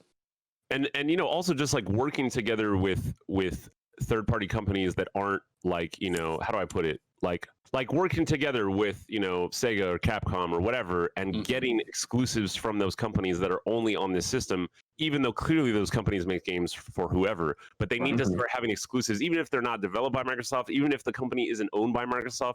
They need to get these companies, hey, make a game that's just going to be on ours. Sega's a good example. Phantasy Star Online 2 is only on Xbox and PC. That's a great way to do it. But Sega also has their hands in everybody. So it's kind of we need more of that. We need these tried and true companies, Capcom, Konami, whatever that is. All these other companies. There's a whole lot of companies out there that kind of make the same games and they port it to everything. And I'm like, that's great, but I still love your company and I want to support you, but I also want a reason to play this other platform. So give me a game that only is for that from y'all, not even necessarily for Microsoft, because it seems like they don't really have a whole lot of in-house development at all at this point, or much anymore anyway. Absolutely. So so I'm excited. I hope that we get some news of this soon. But wait, correct me if I'm wrong. Is Cyberpunk only going to be on Xbox, or is that everything? Oh, that's everything. That's everything. Yeah. Okay. Because I was like, that would be perfect for them. That'd be Another wild. one where I'm like, that's a reason to buy a system. That's a system seller. It happened on last gen. Witcher 2 was only on 360. Yep, It was. Yep. Mhm. Yeah. So, yeah, that's gonna be it this week for the news. We're gonna go ahead and wrap it up. So, rolling out the red carpet, Herb, what you got, man? What you want to shout out? Anything? Wow. Well, first of all, thank you all so much for having me here as always. I feel like I talk my head off, but y'all embrace that. So thank you for letting me talk. I really enjoy just like the concept of your podcast. Just it's plain and simple. Should I play this or not? I love how I tend to get a little heated about my opinions with video games. Not like internet troll heated, but like I tend to be like, no, this is garbage, and yes, this is great.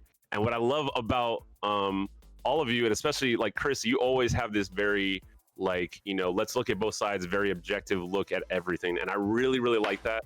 And you know, it's just I was gonna say that's funny because women hate me for that. They're like, I want to argue with you, but yeah, I can't argue with you right now. I'm like, well, you know what you're saying makes sense, and they hate it. No, that's good. That's good though. That's good. You're the worst, Chris. But yeah, I mean, it's always nice to be part of like a thing with other gamers where we literally just talk about all kinds of games. There's no one focus on anything. You know, all of the games we all have talked about tonight are such a huge wide range of variety, and that's very important in gaming. A lot of times, you know, I fuck with all different gaming communities, and like the retro folk only want to talk about retro, and the new folk only want to talk about new shit, and the shooters only want to talk about, you know, Warzone. And I'm like, all of those are great, but like, you know, getting the word out there for all these other amazing creative efforts that like, you know, hundreds and dozens of people work on that we never see, that we never meet. We just see them in some credits roll somewhere, and they're putting out all these games. I mean, there's no end to games at this point. It's a better time to be a gamer than ever. There's more options than ever. So having, you know, a space like this where we can just talk about whatever and give our opinions and, you know, see what's going on with it. I just love that. So thank you very much for having me. I'm about to go stream. Of course, I am Game Master Herb on everything. Our Twitch channel is 3 Bears Gaming with the number and the Y. Yeah, thank you for having me here. As always, thank you for being like an ally. Thank you for saying things about against homophobia, racism, things like that. Thank you for being vocal. That's what we need right now, especially from gamers, because gamers love to be quiet and like not say shit because they don't know about this or they don't want to talk about that or whatever. I think that's bullshit. I think we should talk about all of it. We have the platform, we have the voice. Why wouldn't we? You know, if you told someone in the 90s, right, some gamer back then, hey, guess what? Someday we're all going to have these phones and webcams and these services, and we're not going to use them to talk about anything real. I'm pretty sure they would all like disagree. You know? So yeah, living in a wild time. Yeah, right. We're living in a time with all the tools and a bunch of people that don't want to use them. It's like, why? How? But yeah, thank you for being like folks that use your tools, and thank you for always including me. And one more thank you to all of you who come through. I know Chris and Rod, y'all have come through a few times just to hang out or to game with me or whatever. I really appreciate that. I didn't think I would become a full-time streamer, but the pandemic is forcing us all into kind of all kinds of stuff, you know, and I'm loving it. So hey, thank you. Fantastic. All right, James, Rod, what you got? Oh, go ahead, James. I don't have a lot. I do want to once again thank you, Herb, for showing up, showing out as always. If you have been paying attention, this man has tons of knowledge. Make sure you stop by that stream. It's no joke. You will find something new. I guarantee it. Every time. Thank you. Yeah. So, guys, it's not a lot of time left in the Steam sale, but you know, look around on the internet. There's a lot of games out there you can buy. Check out some things you wouldn't normally play. I'm making that a thing. Like, step out of my comfort zone. At least one game a month. Just find something you wouldn't normally play. If you don't play RTSs or real-time strategies, try that. If you're not a big RPG person, try one. Dungeon crawlers, they're all out there. They're all relatively inexpensive. You might find something you love. So give it a shot. Yeah, definitely. A couple things here. Yeah, Herb, once again, thanks you for coming on. You're one of my favorite guests. Love every time you show up. Secondly, definitely want to piggyback back off of what James said. The Steam sale is going right now. recommend Outer Wilds to everybody because I actually gifted that to another friend of mine who is playing it right now, and he's updating me as he's playing it, and it's fucking great. It's like the highlight of my week. Just every time he's just like saying, "Oh, I hit this planet," or "I solved this puzzle," and it's great. Fantastic exploration-based game that is completely non-violent. That's also something that Herb kind of touched on earlier this episode. I think that's super important, super cool. And lastly, definitely if you like what you've heard, definitely check us out on Apple Music, Spotify. Give us a 5-star rating, or leave a comment. It helps with our visibility, and as always, really appreciate you. All right, yeah, y'all said all of my end credit stuff. I appreciate that. Yo, listen, stay good, play video games, drink more water, wash your hands, wear your mask, and guys, stay beastly. We'll catch you next week. Everyone that's and also side note, sorry people that are listening audibly, but you're missing out on the spoiler cast that's happening right after this show, which of course you just hit next and you'll probably listen to the audio version of that. But people that are here live, please stay tuned. We're gonna take a quick break and then come back to jump into the spoiler cast of Last of Us 2. So with that, signing out. Catch you guys next time. Peace.